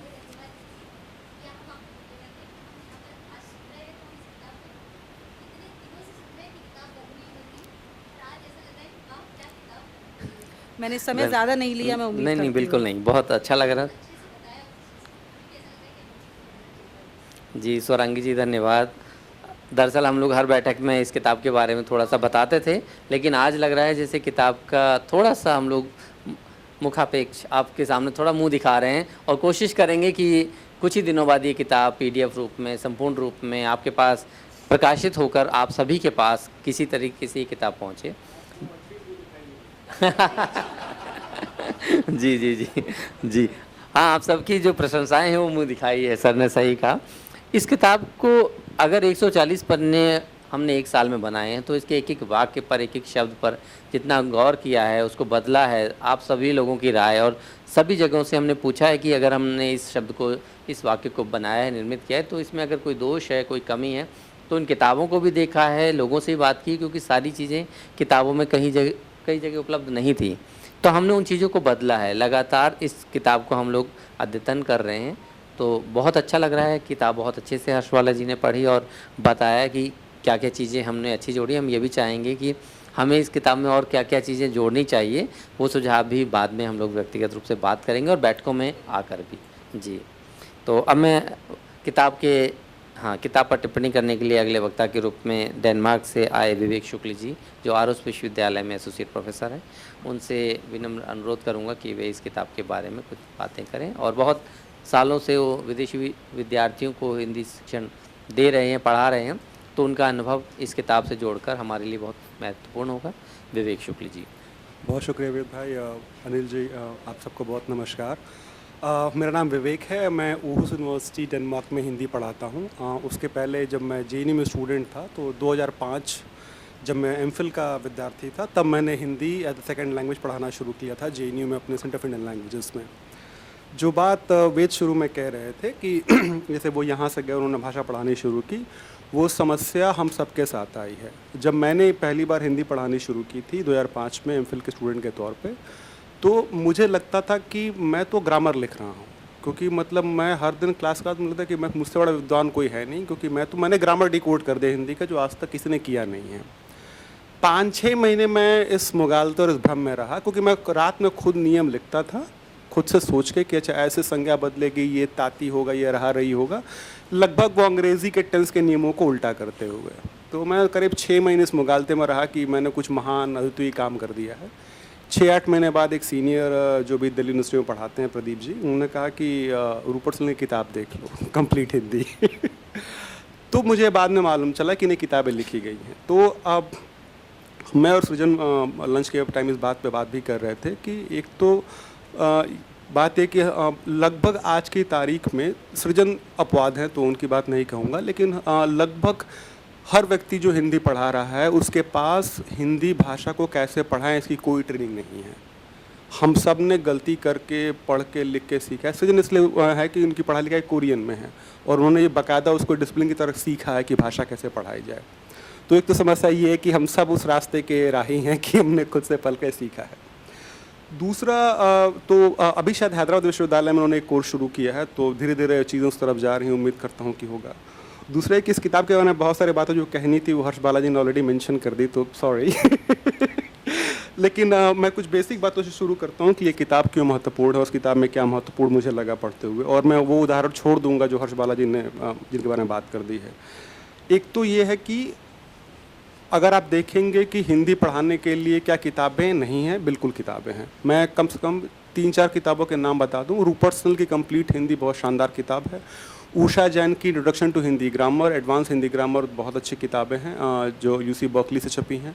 उसके अलावा कोलोकियल हिंदी पे है कविता कुमार की किताब, और ये सब बहुत अच्छी किताबें हैं जो अमेरिका के लगभग हर विश्वविद्यालय में पढ़ाई जाती हैं। इसके अलावा हिंदी का लगभग हर अध्यापक ने या तो कोई किताब लिखी है या उसने अपने रीडर तैयार किए। तो मैंने अपने मटेरियल खुद लिखे हैं। जो रीडर है एल्मार, मेरे साथी कोपेनहेगन में, उन्होंने किताब लिखी है हिंदी भाषा पढ़ाने के लिए। तो ऐसा नहीं है कि मटेरियल नहीं है। तो सवाल ये है कि हम इस किताब की इतनी चर्चा क्यों कर रहे हैं, क्यों हमें ये किताब चाहिए? क्योंकि अभी तक समस्या ये है कि जितनी भी मटेरियल या किताबें हैं वो अध्यापकों ने जो लिखी वो अपने हिसाब से लिखी हैं, और उसमें कोई ढंग का स्टैंडर्डाइजेशन या एक यूनिवर्सल स्टैंडर्ड नहीं है। मसलन इस किताब का जो चैप्टर 12 है वो मेरे सिलेबस का, मेरे रीडर का पहला चैप्टर है। एल्मार शुरू करते हैं कंपाउंड वर्ब से, मैं कंपाउंड वर्ब शुरू करता हूँ शायद अक्सर, या कम से कम वो पहले लाते हैं। ये सब मैं ये कह रहा हूँ कि हमारे पास CFR बेस्ड कोई किताब नहीं है, और जिसकी बार बार हर कोई व्यक्ति चर्चा कर रहा है कि CFR बेस्ड किताब है, ये किताब है। उसकी ज़रूरत बहुत सामान्य भाषा में इसलिए है कि A1, A2, B1, B2, C1, C2 ये लेवल हैं जो भाषाओं के लिए तय किए गए हैं। C1 C2 का मतलब होता है कि आपके पास नेटिव प्रोफिशिएंसी है। A1 का मतलब होता है कि आपके पास वो आपको भाषा की सामान्य जानकारी है, और इसके आधार पे दुनिया के लगभग हर भाषा में सर्टिफिकेट दिए जाते हैं। तो अगर आप किसी लैंग्वेज स्कूल में जाएंगे, कुछ भाषा सीखेंगे, या आप ना भी सीख रहे हो वहाँ पे, और आप कहें कि मुझे एक आप टेस्ट करके मुझे एक सर्टिफिकेट दे दीजिए कि मैं किस लेवल पे हूँ, तो वो उसी क्रम में होगा, क्योंकि A1 A2 B1 B2 C1 C2 के कुछ लक्ष्य हैं कि अगर आप इतना कर सकते हैं तो आप A1 लेवल पे हैं। जैसे कि मेरी डेनिश अभी मेरे ख्याल से B1 B2 लेवल पे है, या B1 लेवल पे मैं बोलूँगा मॉडेस्ट होकर के, तो तो इसलिए भी इसकी ज़रूरत है। हिंदी में ऐसा कुछ हो नहीं रहा था, इसलिए इस किताब की बहुत ज़रूरत है। पहली बात तो ये है जिसको बहुत ही अंडरलाइन करने की ज़रूरत है, क्योंकि यूरोप में हाइंस वर्नर वेस्लर ने और एल्मार यहाँ पे और बाकी लोगों ने प्रयास किया कि हिंदी को स्टैंडर्ड करने के लिए हम कुछ करें, तो उसके लिए थोड़ा बहुत कुछ तय हुआ है, लेकिन वो भी अभी भी उन्हीं मानकों पे है। लेकिन A1 का सिलेबस क्या है, हमारे पास अभी तक सिलेबस नहीं है। A1 का लक्ष्य है कि हम अपने स्टूडेंट को क्लास में 6 महीने में 4 महीने में इतना सिखाएंगे ताकि वो A1 लेवल पे जा सके। बट A1 का सिलेबस कहाँ है, मटेरियल कहाँ है, उस कमी को ये किताब पूरा कर रही है। दूसरी बात, इस किताब की जो सबसे महत्वपूर्ण बात है, अगर आप 2 किताबों का उदाहरण देके बताता हूँ। अगर आप रूपर्ट स्नेल की किताब देखें, जो बहुत अच्छी किताब है, लेकिन वो काफ़ी ठीक ठाक मोटी किताब है, लेकिन उस किताब में ग्रामर समझाना, डायलॉग और एक्सप्लेनेशन तीनों को एक साथ रखने के चक्कर में वो किताब काफ़ी बोझिल हो जाती है कुछ जगहों पे। फिर आप देखेंगे कि एक दूसरी किताब है उषा जैन की, introduction to Hindi grammar, advance Hindi grammar, जो मुझे बहुत पसंद है। वो किताब जो विजय जी कह रहे थे सर कि वो किताब बहुत सामान्य है, इसलिए मुझे बहुत पसंद है। वो 3-4 पन्नों में आपको सिर्फ ग्रामर के नियम समझाती है, और उसके बाद बहुत सारे एक्सरसाइजेस हैं। तो Usha Jain introduction to Hindi grammar, वो यूसी बर्कली से छपी है सर। तो ये किताब मुझे इसलिए महत्वपूर्ण लगती है कि ये जो दोनों रास्ते हैं, इसके बीच का चुना गया है। कि आप देखेंगे, अगर आप मैंने एक पूरी किताब पढ़ी, आप इसमें से कोई भी चैप्टर खोलेंगे तो आप देखेंगे कि जो संवाद है वो बहुत बड़े नहीं हैं, वो 4 लाइन 6 लाइन 8 लाइन के संवाद हैं, और वो बहुत महत्वपूर्ण है, क्योंकि जिस तरह की पीढ़ी को हम पढ़ा रहे हैं वहाँ अटेंशन स्पैन कम होना शुरू हो गया है। तो ये किताब अब देखते हुए ध्यान में हमको ध्यान जाता है कि इस किताब को लिखने वालों ने इस बात का ध्यान रखा है कि बहुत बड़े चैप्टर न हो, बहुत बोझिल चैप्टर न हो। चैप्टर्स को 2 या 3 या 4 हिस्सों में बांटा गया है, ताकि स्टूडेंट अपने समय के हिसाब से या अपने अटेंशन स्पैन के हिसाब से रादर उस हिस्से पर फोकस कर सकें। दूसरी बात यह है कि इस किताब के संदर्भ में जो बात नहीं कही जा रही है, और ये मेरा सुझाव है वेद कि हमको लिखना चाहिए, मतलब आपको लिखना चाहिए या बाकी लोग लिखना चाहिए, कि इस किताब का थ्योरेटिकल फ्रेमवर्क क्या है। इस किताब का थ्योरेटिकल फ्रेमवर्क है CLT, कम्युनिकेटिव लैंग्वेज टीचिंग, जो मुझे पढ़ते वक्त लगा कि ये किताब CLT के स्टैंडर्ड्स पे, CLT के प्रिंसिपल्स पे है, तो शायद उसका कहीं CFR के साथ भी उल्लेख होना चाहिए, क्योंकि वो किताब लिखी गई है उस मोड में। तो एक तो ये है। दूसरा बिंदु है इस किताब का कल्चरल कॉम्पिटेंस। तो अगर मैंने कुछ बिंदु लिख रखे थे, तो वो बिंदु ये कल्चरल कॉम्पिटेंस। आप इस किताब को पढ़ेंगे तो एक तो ये है कि उसमें एक सांस्कृतिक नोट लिखा हुआ है इस किताब के लगभग हर चैप्टर के अंत में। एक बहस का विषय ये है कि ये हिंदी पढ़ाते हुए हम सारे इस तरह के सामने आता है कि हम कैसे डिफाइन करेंगे कि ये सांस्कृतिक नोट स्टैंडर्ड है, ठीक है, क्योंकि बहुत सारा फिर पॉलिटिकल मामला भी है उसके बाद, और हर भाषा की अपनी राजनीति होती है, इसमें कोई अच्छा या बुरा मानने की बात नहीं है। लेकिन इस किताब में एक बहुत बैलेंस्ड अप्रोच रखा गया है। उदाहरण के लिए आप इस किताब के पात्र देखिए जो वो संवाद कर रहे हैं, उसमें थाई पात्र हैं, उसमें जापानी पात्र हैं, उसमें हेनरी है, उसमें अलग अलग पेशे के लोग, उसमें सोफिया है जो नर्स है। आम तौर पे ये होता है किताबों के साथ, और मेरे ख्याल से शायद ये इसलिए हो पा रहा है कि इस किताब को लिखने वाले कई लोग हैं जो अलग अलग देशों में हैं। तो अगर आप रूपर्ट स्नेल को देखेंगे तो प्रताप उनका प्रोटैगनिस्ट है, वहाँ की नमस्ते मेरा नाम प्रताप है, प्रताप की पूरी कहानी चल रही पूरी किताब में। मेरा जो रीडर है उसका प्रोटैगनिस्ट पीटर है, क्योंकि पीटर मेरा दोस्त है तो और वो नाम इसलिए रखा गया पीटर ताकि वो जर्मन कॉन्टेक्स्ट में और डेनिश कॉन्टेक्स्ट में फिट बैठ सके। लेकिन इस किताब में मुझे बहुत दिलचस्प ये लगा कि हिंदी विश्व भाषा है और जिसको लेकर हम चर्चा करते रहते हैं कि इतने सारे यूनिवर्सिटी में पढ़ाई जाती है, वो उसकी झलक यहाँ दिखती है क्या कि बहुत सारे पात्र जो हैं वो अलग अलग बैकग्राउंड से आ रहे हैं।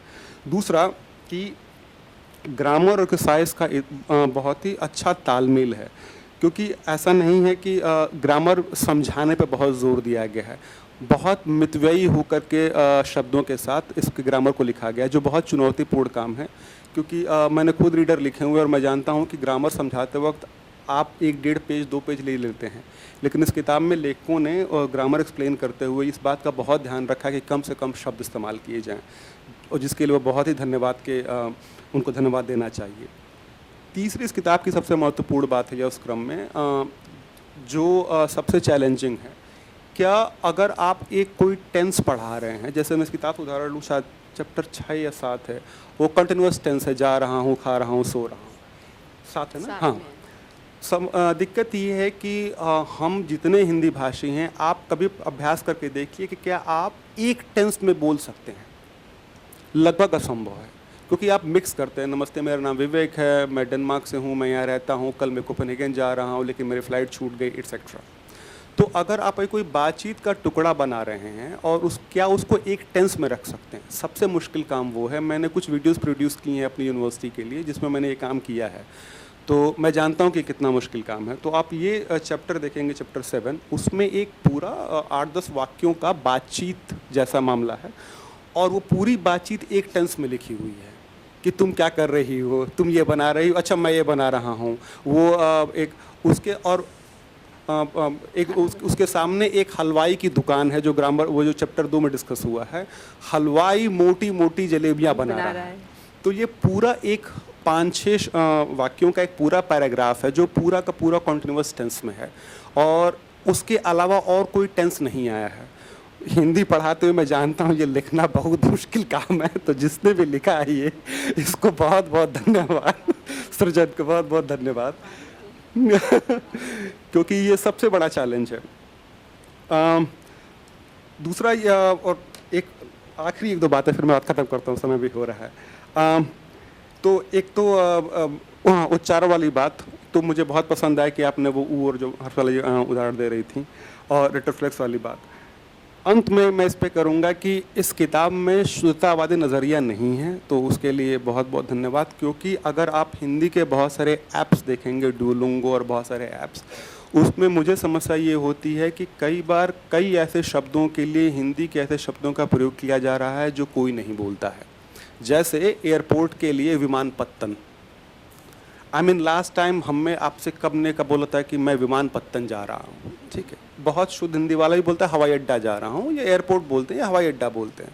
तो इस किताब में कम से कम मुझे ये अच्छा लगा कि इस तरह के अप्रोच से बचा गया। मसलन पेंटिंग बनाना इसमें इस्तेमाल किया गया है। ये नहीं कि मैं चित्रकारी कर रहा हूँ या मैं चित्र बना रहा हूँ, जो कर सकते थे, लेकिन पेंटिंग बनाना शब्द का इस्तेमाल किया। फिर डॉक्टर, मैनेजर के उदाहरण दिए ही इन लोगों ने। तो ये कुछ मोटी मोटी बातें थी इस किताब के बारे में। तो बहुत बहुत शुक्रिया उस पूरी टीम को जो अपने किताब लिखा है, और हमें लगता है कि हमें इसे कम्युनिटी लैंग्वेज टीचिंग और इसे फार इन 2 बेसिस पे मार्केट करना चाहिए। बहुत शुक्रिया, बहुत आभार। बहुत बहुत धन्यवाद विवेक शुक्ल जी आपका। संक्षेप में आपने किताब के बारे में उसकी खूबियाँ बताएं कि किस तरीके से हम लोग चल रहे हैं। हम लोग इसकी प्रस्तावना, हम लोग इसके 2 अध्याय में इसके उच्चारण, हम लोग इसमें तस्वीरें, हम लोग इसमें आप सभी के सुझाव, और पढ़ते समय हमें जो भी कमियां इसमें लगेंगी वो सब हम जोड़ रहे हैं। इसमें कुछ महीने लगेंगे, कुछ समय लगेगा, ये भी उसी क्रम में है जैसा कि मैंने सबसे पहले उल्लेख ही किया। तो मुझे नहीं पता कि जितना हम लोग सोच रहे हैं अप्रैल में किताब आ पाएगी, क्या तब तक हम लोग ये सारे सुधार शामिल कर पाएंगे या नहीं, लेकिन हम लोगों के लिए आपके ये सुझाव बहुत ज़्यादा बहुमूल्य हैं। आप इस कार्यक्रम के बाद भी व्यक्तिगत रूप से भी हमें अपने सुझाव लगातार भेजते रहें। किताब हम लोग PDF आपको ड्राफ्ट भेजेंगे, उसके बाद सुधार करके फिर भेजेंगे। ये सारी चीज़ें हम लोग डिस्कस कर चुके हैं और चाहते हैं ये सारी चीज़ें शामिल हों। कार्यक्रम का समय हमारे पास जो तय था, हम लोग उसको आगे ना ले जाए। जी सुरेश जी। जी सुरेश जी।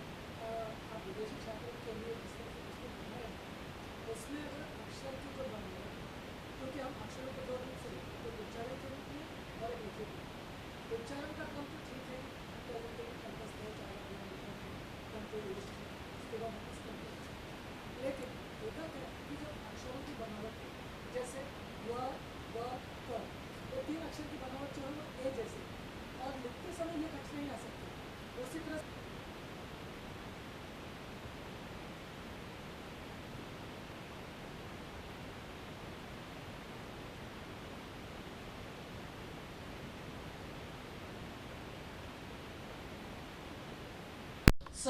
ख, श, ये चारों अक्षर के रूप को अगर आप देखें, उसी तरह से अगर आप देखें कि घ, ध, छ, ये 3 अक्षरों की बनावट एक ऐसी है। तो विदेशी छात्रों के लिए जब आप उच्चारण के तौर पर सिखाएंगे तो ये अक्षर अलग अलग स्थान पर, उच्चारण के तौर पर तो ठीक है, लेकिन लिखित रूप में ये दिक्कत आ सकती है। तो मैं समझता हूँ कि अगर इस अंश को भी अगर कहीं जोड़ा जाए तो अच्छा होगा, ये मेरा सुझाव है।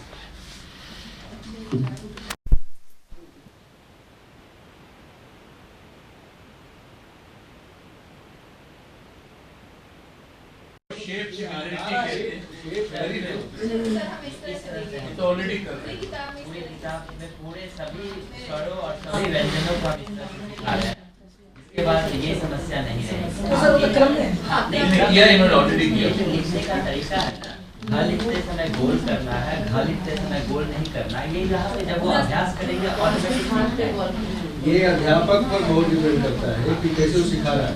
आप बताएंगे नहीं कि भाई घ लिखने के लिए गोल करके लिखना है और केवल आपने घ लिख दिया और बीच में लाइन छोड़ दी, स्पेस छोड़ दिया, वो ध हो गया, तो ये गलत है। ये डिपेंड करता है कि अध्यापक कैसे सिखा रहा है। चर्चा जी वेद जी बात भी चर्चा ये समय भी हो रहा है। जी सुरेश जी, इसका उत्तर ये मैंने नोट कर लिया है और हाँ, इस बात को मैंने नोट किया और मैं आपसे बात करके इस पर विस्तार से बात करूँगा। बहुत बहुत धन्यवाद इसके लिए। अब अगले वक्तव्य के लिए इस कार्यक्रम का संयोजन भी कर रही हैं इंद्रप्रस्थ महिला महाविद्यालय से डॉक्टर सीमा सिंह जी, जो उनके बाद एलमर जी के बाद। बहुत संक्षेप में सीमा जी से अनुरोध है कि इस किताब के बारे में अपनी कुछ टिप्पणियाँ हम सभी के साथ जोड़ें, फिर एलमर जी से अनुरोध करूँगा। हाँ जी, नमस्कार। पहले तो आप सबका बहुत बहुत धन्यवाद और इस मंच को मैं धन्यवाद अर्पित करती हूँ कि मुझे ये मौका मिला। पिछले कुछ समय से वैश्विक हिंदी परिवार से मैं जुड़ी रही हूँ और ऑनलाइन कक्षा में भी अभी मुझे पढ़ाने का मौका मिला। उस दौरान मेरे पास भी यही समस्या थी कि विदेशी छात्र छात्राओं को किस तरीके से और किस पुस्तक का इस्तेमाल किया जाए। तो इस पुस्तक के लिए मैंने सबसे पहली जो पुस्तक चुनी थी वो एल्मार जी की ही पुस्तक थी। एल्मार जी ने पहले ही इस पुस्तक के ऊपर, इस तरह की पुस्तक के ऊपर काम किया हुआ है। वो जर्मन से हिंदी में थी। तो विदेशी छात्रों को कैसे हिंदी पढ़ाना है, तो कुछ पाठ मैंने उसमें से चुने और उन पाठ का मैंने अभ्यास उसमें कराया। और ये बहुत सराहनीय है कि जो चीज़ें छूट गई थी और इस पुस्तक को देखते हुए मुझे लगा कि ये कहीं ना कहीं हमें पूरी होते हुए दिख रही हैं। तो एल्मार जी के काम का ही एक तरह से मैं देख सकती हूँ, यहाँ पर आगे बढ़कर इसको काम को किया गया है। तो आपने जिस तरीके से भी और जैसे भी इसके पाठ निर्धारित किए, वो पाठ बहुत खूबसूरत है। जैसे नमस्ते से शुरू किया, ये मेरे माता पिता है, इस तरीके के जो संवाद हैं वहाँ से अपने पाठ की शुरुआत हुई। पहले बातचीत हुई, सुने बोले और फिर नियम को जाने। तो इस पंक्ति को ध्यान में रखते हुए, जैसे पहले सुने फिर सुनना, जैसे एक बालक कोई भी भाषा सीखता है, उसी प्रक्रिया का इस्तेमाल इस पुस्तक में किया गया है। तो मैं इस पुस्तक से जुड़े सभी लेखकों को धन्यवाद देती हूँ कि मेरे लिए भी ये बहुत काम का है, क्योंकि इंद्रप्रस्थ महिला महाविद्यालय में हम लोग भी विदेशी छात्र छात्राओं को हर वर्ष पढ़ा रहे हैं। तो ये मेरे लिए बहुत उपयोगी पुस्तक है। तो मैं संक्षेप में, और मैं संयोजक भी हूँ और जो समय है वो पूरा निकल चुका है। तो मैं चाहती हूँ वेद जी थोड़ा सा इसको संतुलित करके समय पे समाप्त करें और हमारे मुख्य अतिथि हैं हम उन्हें सुन पाएँ। मैं बहुत बड़ा भाषण तैयार करके आई थी, पर मुझे लगता नहीं है कि मैं यहाँ पर कोई भाषण अभी दे पाऊँगी। आप सभी का बहुत बहुत धन्यवाद। बहुत बहुत धन्यवाद सीमा सिंह जी, इसका संयोजन करने के लिए, साथ में संक्षेप में अपनी बात रखने के लिए भी। समय से हम लोग आगे चल रहे हैं, 20 मिनट हम लोग देर से सत्र शुरू कर पाए थे। हमें इस समय सत्र ख़त्म करना चाहिए था, लेकिन 20 मिनट हमारे पास उस नियम से मान लेते हैं। तो डेनमार्क से हमारे शिक्षक साथी एल्मार जी यहाँ पर हैं। एल्मार जी ने खुद अपनी किताबें लिखी हैं, मैंने वो किताबें देखी और मुझे लगा कि देखिए, विदेशी व्यक्ति जिस तरीके से किताबों को देख सकते हैं, वैसे हो सकता है हम नज़रअंदाज कर रहे हों। आपकी टिप्पणियाँ हमें मिली, तो मैं एल्मार जी को बहुत विनम्रता से अपना वक्तव्य देने के लिए इस मंच पर आमंत्रित करूँगा एल्मा रेनर जी। धन्यवाद।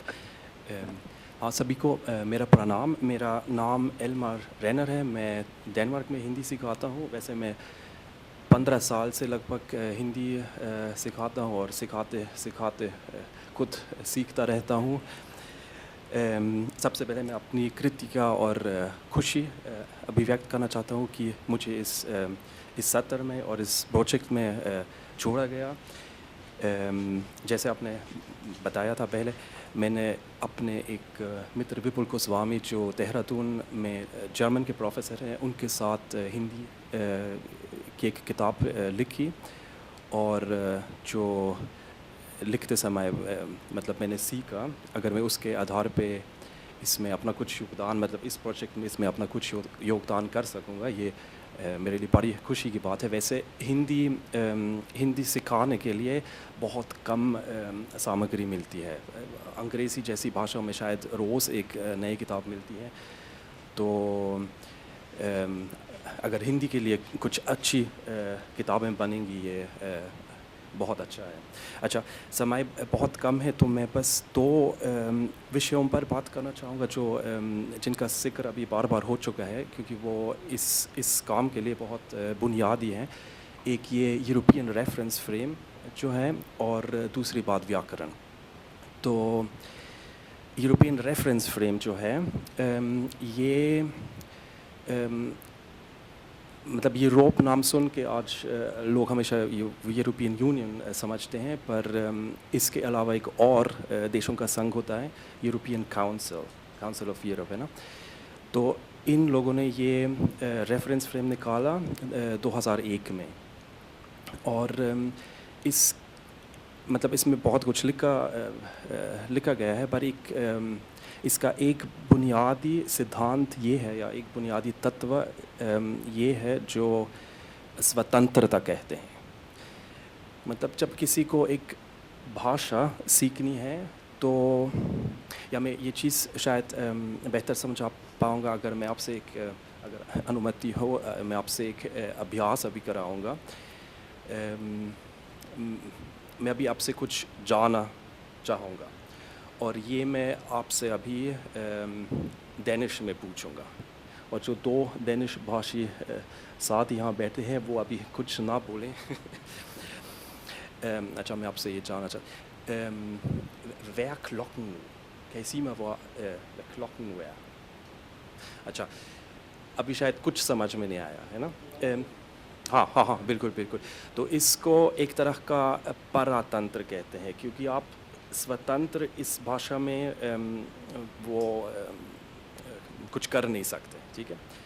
अभी मैं कुछ मदद करूँगा, मैं आपसे पूछूँगा wer klokken।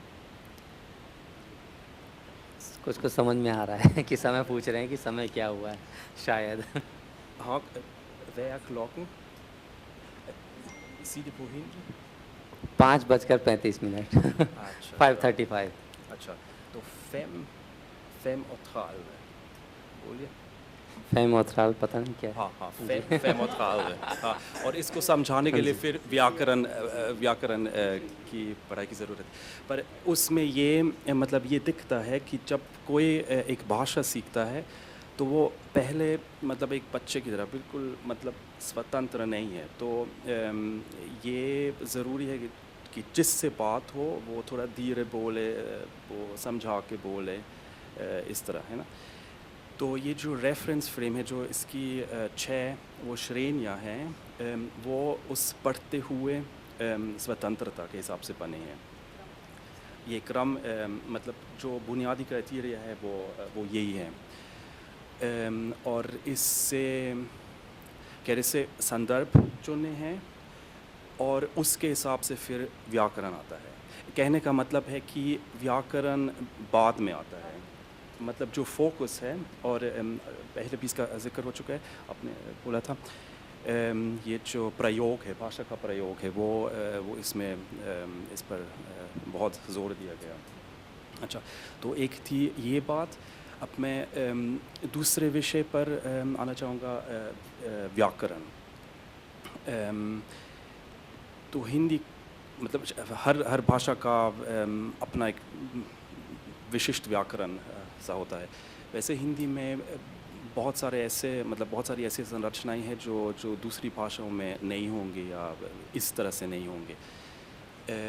ये बात दिखाने के लिए मैंने एक कागज़ पे कुछ उदाहरण लिखे। अगर थोड़ा ऊपर जा सकेंगे, जो अंग्रेज़ी के वाक्य हैं, हाँ बिल्कुल, तो पहले फिर थोड़ा नीचे ताकि वो अंग्रेज़ी के वाक्य सारे थे कि हाँ बस धन्यवाद।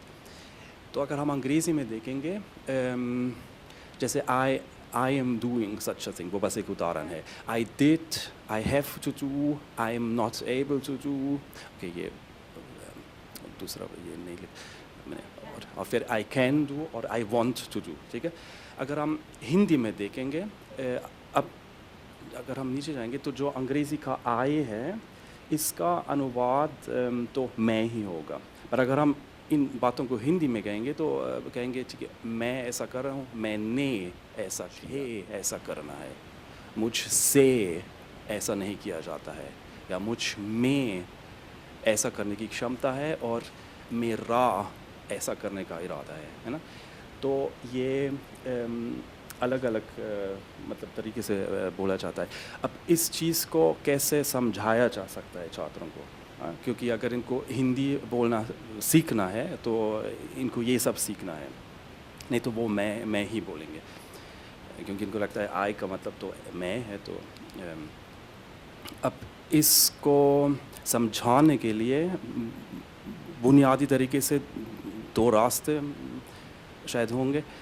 एक है इसकी व्याख्या करना, मतलब व्याकरण के बारे में बोलना, इनके मतलब इन संरचनाओं को कैटेगराइज करना, और दूसरा तरीका है एक इसको क्या बोलेंगे, वो शब्द अनुवाद की सहायता से, मतलब इसका नकल करना, ये दिखाना।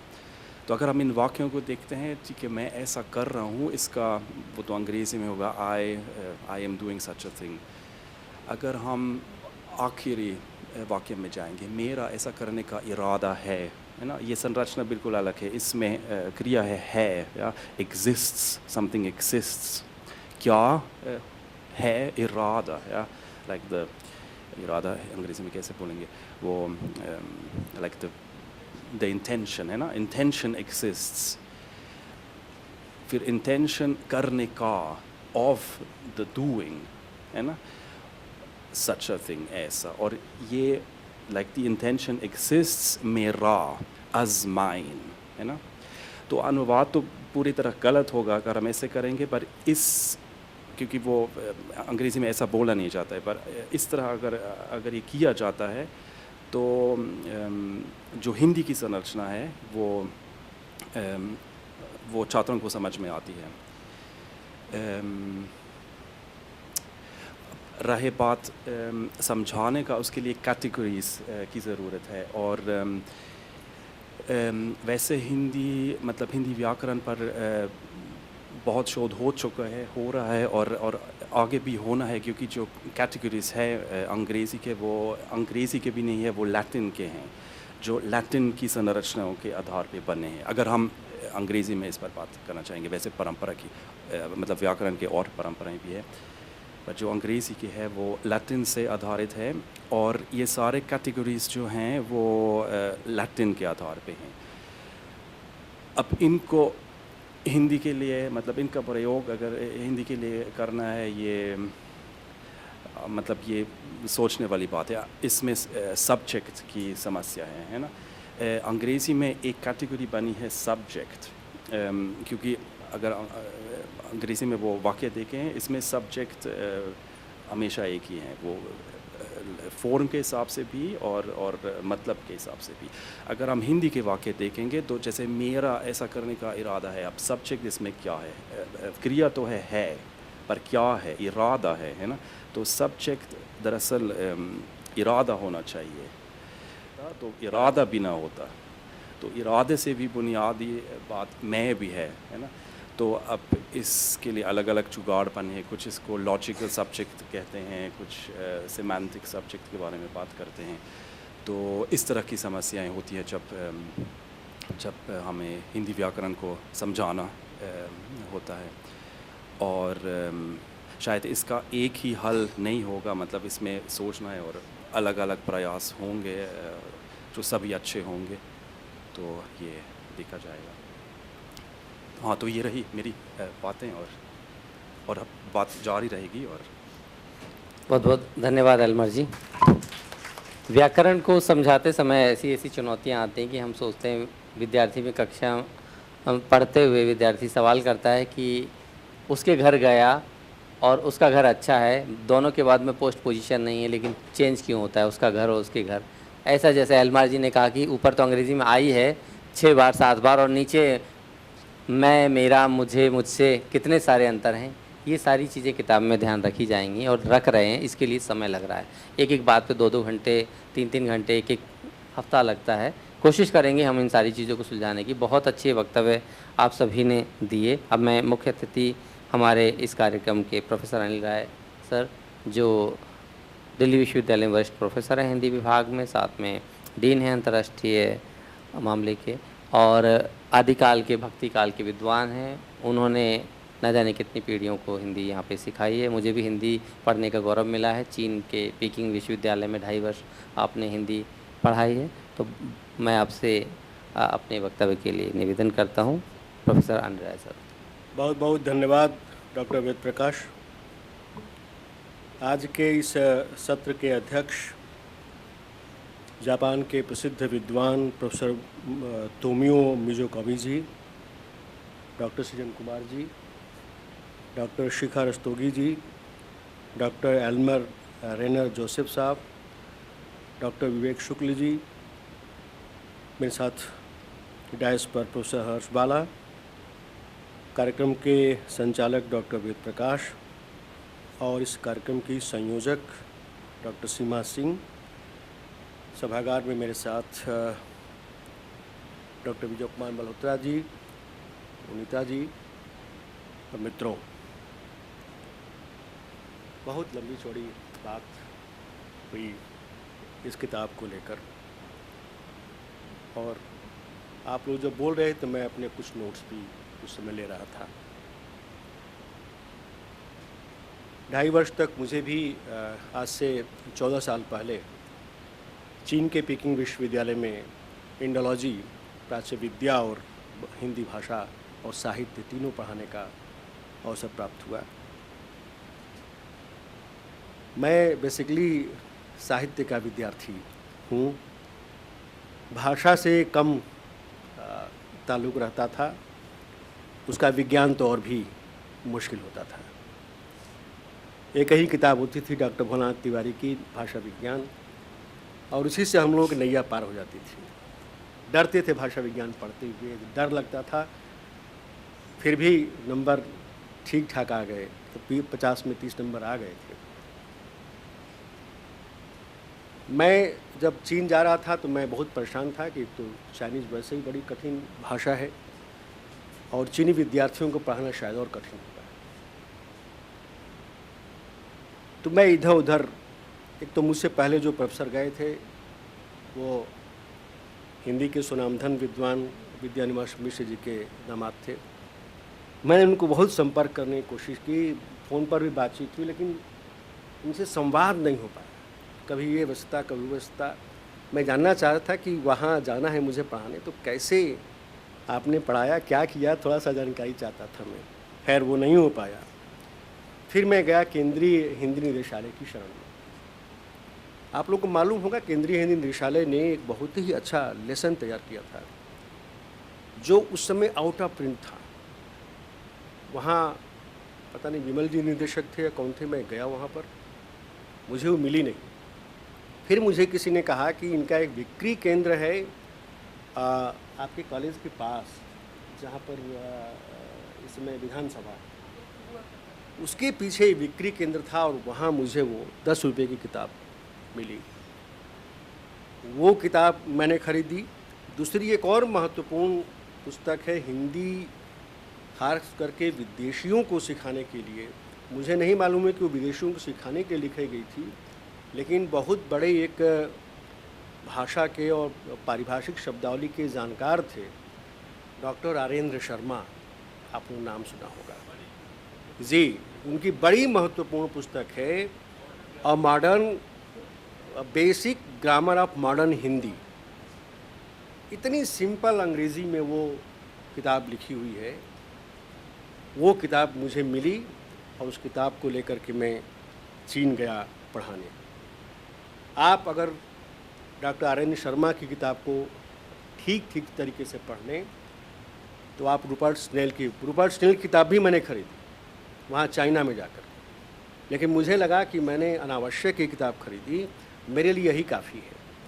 खैर मुझे कहीं उतनी दिक्कत नहीं हुई क्योंकि वहाँ बेसिक लेवल वो लोग सिखा के रखते थे और हमें तो जो सिखाए बच्चे थे उनको ही पढ़ाना था। और संयोग से मुझे 4th ईयर के जो बच्चे थे उनको पढ़ाना था, वो बिल्कुल सीखे सिखाए थे, बल्कि उनके नाम इतने जटिल होते थे कि हम लोग उनके हिंदी नाम देते थे, उन्हीं नामों से उनको पुकारते थे। और आज भी वो बच्चे जो हैं उसी नाम से, देखिए किसी ने कहा कि ये बच्चे स्टूडेंट्स के लिए बच्चे शब्द जो है, देखिए अध्यापक चाहे जितना भी उम्र में कम हो और उसका जो विद्यार्थी है उम्र में चाहे जितना भी बड़ा हो, वो उसके लिए बच्चा ही रहता है। मेरे आज से 4 साल पहले हमारे विश्वविद्यालय में एक छात्र आए थे, इनकी उम्र 75 साल थी। मल्होत्रा साहब 75 ईयर्स ओल्ड, 75 साल के एक विद्यार्थी जो MA हिंदी कर रहे थे। तो मैंने उनसे ऐसे कहा कि आप क्या किसी स्टूडेंट के पिताजी हैं? तो उन्होंने कहा नहीं, मैं आपका विद्यार्थी हूँ। तो विद्यार्थी बच्चा ही रहता है। बहुत बहुत बधाई पहले तो मैं दूंगा आप लोगों को इस पुस्तक को तैयार करने के लिए, और आप लोगों ने CEFR के मानक पर ये पुस्तक तैयार की है आप लोगों ने, उसके लिए भी बहुत बहुत बधाई आप लोगों को। बहुत सी चर्चाएं हुई हैं और जो मल्होत्रा जी ने शुरू में ही हमें ये बताया कि देखिए भाषा की जो संरचना होती है ना, जो उसका स्ट्रक्चर, बच्चा पहले उसको पकड़ता है और अगर वो स्ट्रक्चर को पकड़ लेता है तो उसको भाषा को सीखने में बहुत मदद मिलती है और बड़ी आसानी से वो भाषा को सीख लेता है। एक और आप लोगों ने अच्छा काम किया है इस किताब के निर्माण में। अक्सर देखा होगा आप लोगों ने कि अंग्रेज़ी को हिंदी के समानांतर ला करके जैसे लगता है कि वो हमारी दुश्मन है, इस रूप में खड़ा किया गया है। मेरा ये मानना है कि भाषाएं किसी भाषा का दुश्मन नहीं होती है, आपको कहीं न कहीं वो एनरिच करती हैं, समृद्ध करती हैं। और हिंदी वाले अगर शुद्धतावादी बनेंगे तो ये वही होगा कि डॉक्टर रघुवीर ने शब्द बनाया संकेतक, सिग्नल के लिए संकेतक शब्द बनाया था डॉक्टर रघुवीर ने।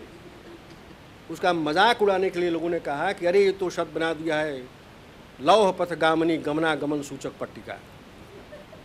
आपको पता ही नहीं है कि आपके पास क्या है, आपके पास शब्दावली इतनी ज़्यादा है, लाखों करोड़ों शब्द उन्होंने बनाए। उन्होंने कहा कि आप मूल शब्दों से, उसमें मूल धातु के शब्दों में उपसर्ग और प्रत्यय लगा करके लाखों करोड़ों शब्द बना सकते हैं। और इसीलिए उन्होंने अनेक शब्द बनाए, वो शब्द चले नहीं क्योंकि वो हमारी ज़बान पर नहीं चढ़ते।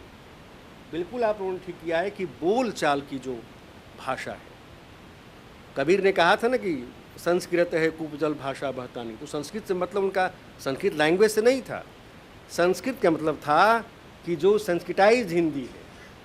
अब आप जो इतने संस्कृत शब्दों का प्रयोग करेंगे तो शब्द चलेंगे नहीं। साइंस के लिए भी शब्द बनाया डॉक्टर रघुवीर ने, नाइट्रोजन के लिए नत्रजन शब्द दिया। देखिए कितना आसान शब्द था, बड़ा भी नहीं उससे, लेकिन चला नहीं।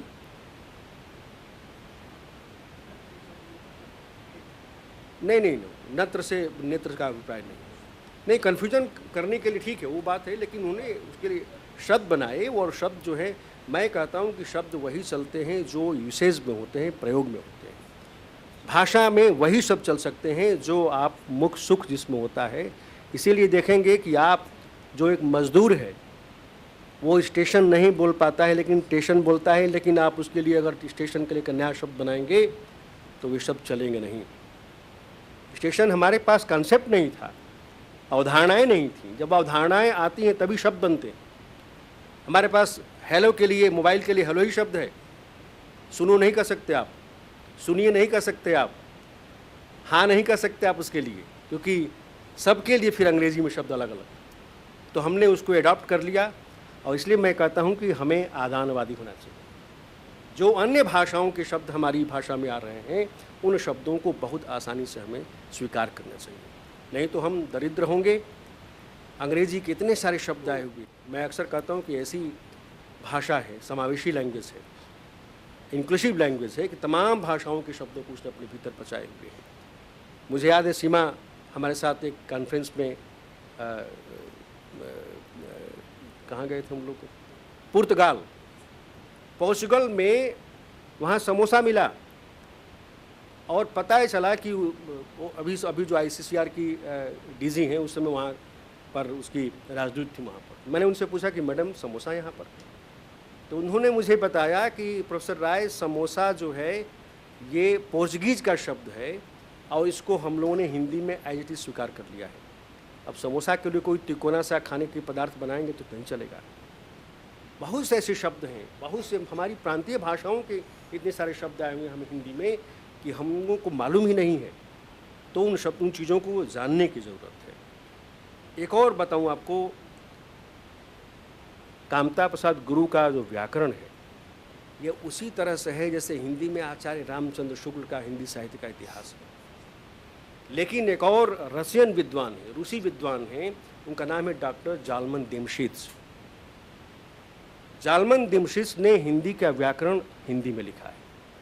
आप लोगों को मौका मिले तो जालमन दिमशित्स के व्याकरण को देखिए, बहुत ही आसान भाषा में, और एक तरह से वो हिंदी सीख सकते उस ग्रामर को पढ़ करके, मैं तो मानता हूँ। तो जी उसका नाम ही है हिंदी व्याकरण। उसके लेखक है, अभी नहीं है वो जीवित, वो बल्कि हमारे दिल्ली विश्वविद्यालय कुलपति ने मुझसे कहा, क्योंकि अंतर्राष्ट्रीय विभाग देखता हूँ दिल्ली विश्वविद्यालय का, तो उन्होंने मुझसे कहा कि पता कीजिए वो जीवित हैं क्या। वो जीवित नहीं। तो जालमन दिमशित्स ने बहुत ही सरल भाषा में हिंदी का व्याकरण लिखा है, हिंदी भाषा में लिखा है, और प्रगति प्रकाशन मास्को से वो प्रकाशित है। मेरे ख्याल 63 या 64 में, 1964 के आसपास वो व्याकरण लिखा गया। तो बहुत सी चीज़ें हैं। रूपर्ट स्नेल की किताब भी अच्छी है, विवेक जी ने बताया, मैंने भी किताब पढ़ी है मेरे पास, पेपर बैग में है वो। और बहुत सी चीज़ें हैं, लेकिन कई जगह दिक्कतें आती हैं, जैसे कि मैं और हम का, संभवतः हर्ष ने ये कहा, अक्सर आप देखेंगे बिहार का कोई आदमी है वो एक वचन में भी हम बोलता है।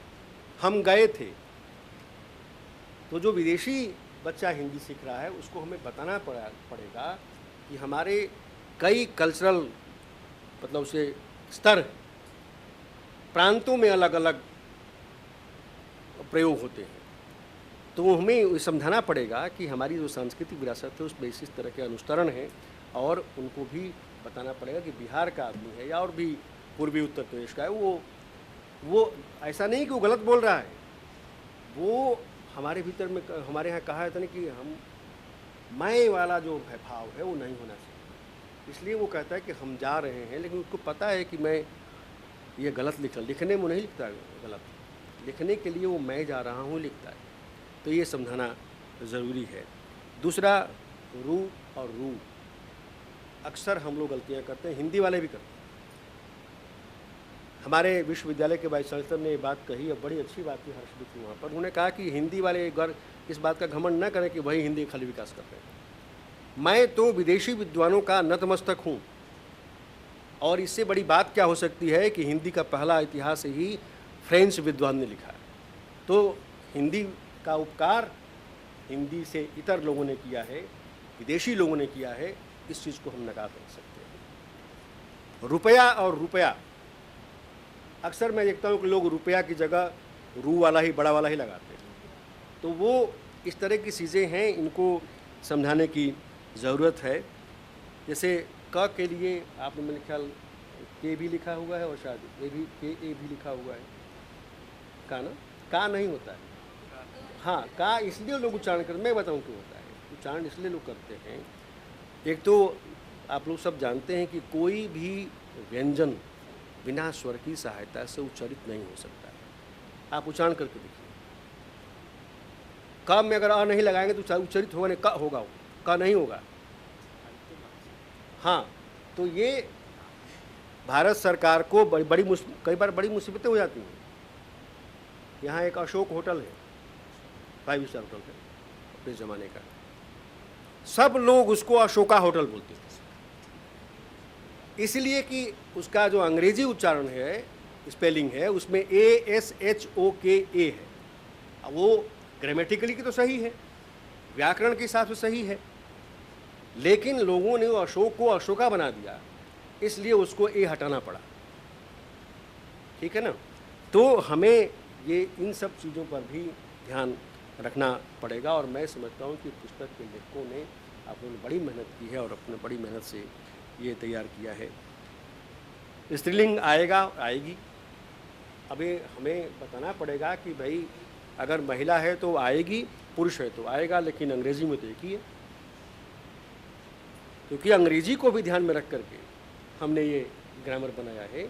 तो ये जो स्तर भेद है, ये भी उसको बताने की जरूरत पड़ती है। मुझे लगता है ये कहीं ना कहीं इंडिकेट होना चाहिए उसमें। मैं एल्मर जी का बहुत शुक्रगुजार हूँ कि उन्होंने सबको नमस्कार नहीं प्रणाम किया। आप प्रणाम किसको करते हैं? और छोटों को नमस्कार करते हैं? नमस्कार अपने समवयस्कों को करते हैं। तो इन्होंने देखिए, ये चाहते तो नमस्कार भी कर सकते थे, लेकिन ज़रूर कुछ न कुछ सोचा होगा इन्होंने, इसलिए सबको प्रणाम किया इन्होंने। हालांकि तुलसीदास भी सबको प्रणाम ही करते थे। करो प्रणाम जोर जुग पानी, सी आराम में सब जग जानी, करो प्रणाम जोर जुग पानी। उनके लिए कोई बड़ा छोटा नहीं है। लेकिन हमें जब ग्रामर पढ़ा रहे हैं, क्योंकि आपको देखो, कोई भी भाषा बिना ग्रामर के नहीं हो सकती। ग्रामर को, व्याकरण को आप बाईपास नहीं कर सकते, तो हमें उस व्याकरण का भी ध्यान रखना पड़ेगा। और मैं समझता हूँ कि उस ग्रामर को भी आप लोगों ने मद्देनज़र रखते हुए इसका तैयार किया होगा। फिर मैं कहूँगा कि अंग्रेज़ी से हमें परहेज़ करने की आवश्यकता नहीं है। एयरपोर्ट के लिए विमानपत्तन का प्रयोग करेंगे तो आप हास्यास्पद होंगे और लोग समझेंगे भी नहीं। इसलिए एयरपोर्ट के लिए मैं तो कहता हूँ कि एयरपोर्ट ही कहिए, कोई नहीं ज़रूरत है हवाई अड्डा करने की। आप उसको एयरपोर्ट कह सकते हैं, क्योंकि एयरपोर्ट रूढ़ हो गया है हमारे लिए। सबको पता है, रिक्शे वाले को भी पता होता है कि एयरपोर्ट क्या होता है। तो ज़रूरत नहीं है उसके लिए भारी भरकम शब्दों को बनाने की। मैं आपको बताऊं, हमारे अभी जो यशस्वी प्रधानमंत्री हैं, उन्होंने एक अभी लॉ में, विधि में भी एक अभी प्रयोग करने जा रहे हैं, और मैं उस कमेटी का मेंबर हूं, जिसमें विधि के लिए जो बहुत ही ज़मीन से जुड़े हुए लोग हैं, जो आम बोलचाल के लोग हैं, जो रिक्शे वाला है, जो ड्राइवर है, वो विधि की शब्दावली को समझ सके। जिसके लिए न्याय दिया जा रहा है, उसको ही नहीं पता है कि न्याय की शब्दावली के अर्थ क्या है। तो अब उस पर काम चल रहा है, और अब वो शब्दकोश लगभग तैयार हो चुका है, और जितने भी आम बोलचाल के शब्द हैं, उन आम बोलचाल के शब्दों का उस विधि की शब्दावली में अब समावेशन होने जा रहा है। तो मैं समझता हूँ कि आप लोगों ने सारी चीज़ों को ध्यान में रखते हुए ये जो पुस्तक है वो तैयार कर रहे हैं। चीन के भी 2 अध्यापकों ने एक तैयार किया था वहाँ पर हिंदी की इस तरह की बुक। एक हैं प्रोफेसर वांगजिंग और दूसरी हैं लियालान, जिनका नाम है हिंदी में सुमनिका। और ये दोनों जो हैं, इन्होंने भी काम किया था, लेकिन उन्होंने जो तैयार किया था वो अपने देश के हिसाब से किया था। चीन में हिंदी का अध्यापन कैसे करें, उसके हिसाब से तैयार किया था। समय की सीमा को देखते हुए मैं अपनी बात को बहुत संक्षिप्त कर रहा हूं, और क्योंकि 6 बज चुके हैं और हमारे जो अध्यक्ष हैं प्रोफेसर मिजो कामी जी, उनको बोलना है, तो आप लोगों ने मुझे याद किया, इसके लिए मैं बहुत बहुत आभार व्यक्त करता हूं। सीमा ने मुझसे 11 तारीख के लिए कहा था, लेकिन 11 तारीख को वो छपा भी हुआ है। तो ये न समझ लो कि मैं 11 तारीख को भी आ रहा हूँ, क्योंकि मैं कल ही सागर विश्वविद्यालय जा रहा हूँ। तो मैंने सीमा से कहा था कि बेटा मेरा तो पहले ही ऑलरेडी रिजर्वेशन है, 11 को मैं नहीं रह सकता हूँ। आप लोगों ने मुझे याद किया, इसके लिए बहुत बहुत आभार, धन्यवाद। बहुत बहुत धन्यवाद सर, मेरे गुरु, इस प्रोत्साहन के लिए भी, और समय हमारे पास बहुत कम बचा है, फिर भी हमारे पास इतने सारे वक्ता इस सत्र में बैठे हुए हैं। अगला सत्र शुरू होने वाला है और मैं अध्यक्षीय भाषण के लिए पद्मश्री से सम्मानित विद्वान, ओसाका विश्वविद्यालय से सेवानिवृत्त एमेरिटस तोमी मिज़ुकामी जी, जिनका परिचय हिंदी ही उनका जीवन है, हिंदी के लिए जो उन्होंने काम किया है इतने वर्षों में, वो अतुलनीय हैं। पूरे जापान में जिस तरीके से संकोची भाव होता है, लोग अपने ज्ञान को अपने पास रखकर अब अगली पीढ़ी के लिए एक तरीके से काम करते हैं, लेकिन उसको जन जन तक पहुंचाने का काम मिज़ुकामी जी ने किया है। तो मैं उनके इस काम को बहुत ज़्यादा महत्वपूर्ण मानता हूं। बहुत सम्मान के साथ मिज़ुकामी जी से, और बहुत संकोच के साथ कम समय के लिए, क्योंकि बाहर वक्ताओं का संदेश आ चुका है कि हमारा सत्र का समय शुरू हो चुका है। बहुत जी, मिज़ुकामी जी से निवेदन है कि वो अपना वक्तव्य दें।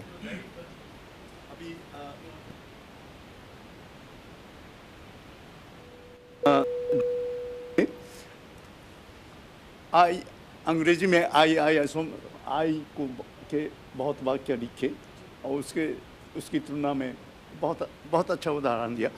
ये मैं समझता हूँ अंग्रेजी में आई ज़्यादा आता है, ये उन लोगों के ईगो की वजह से है। ये जोक है। खैर, उमंग कक्ष में उमंग के साथ हमारा सेमिनार ख़त्म हो रहा है। तो मैं भी कुछ टिप्पणी देना चाहता हूँ, लेकिन समय अनुमति नहीं देता।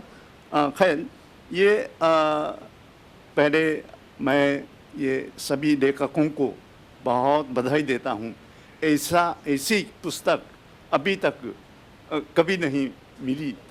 तो ये इसमें फ़ायदा ये होता है, ये छात्रों की दृष्टि से इस तरह के पाठ्य पुस्तक के सीखने से आपस में प्रतिस्पर्धा की भावना बढ़ेगी। ये जापानी विद्यार्थी, ये पुसान आपके विद्यार्थी के कितने पास है? पुसान ओसाका का फासला होक्काइडो जाने से भी नज़दीक है, तो उसकी तुलना में इतना संपर्क नहीं है ना। अब तो ये वैश्वीकरण का ज़माना है, वो संपर्क होता रहना चाहिए। जापानी विद्यार्थियों के लिए ये उनका जो प्रतिस्पर्धा की भावना चीनी और कोरिया के साथ है ना, तो क्षत्रिय हो जाएगा। लेकिन ये भावना बहुत अच्छा है। इस तरह की हिंदी बहुत सुधर जाएगी।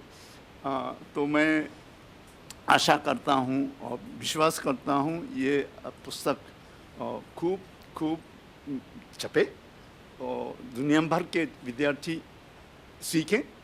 बस मैं क्योंकि वेद प्रकाश जी मेरे पास रहते रहे और मिलते रहते हैं, और फिर समय समय पर सुझाव दे सकता हूँ। बहुत बहुत धन्यवाद। नमस्कार। बहुत बहुत धन्यवाद। सेंसे मतलब सर है, उन्होंने मेरा मान रखा और कार्यक्रम समय पर समाप्त हो सका। आप सभी का बहुत बहुत धन्यवाद।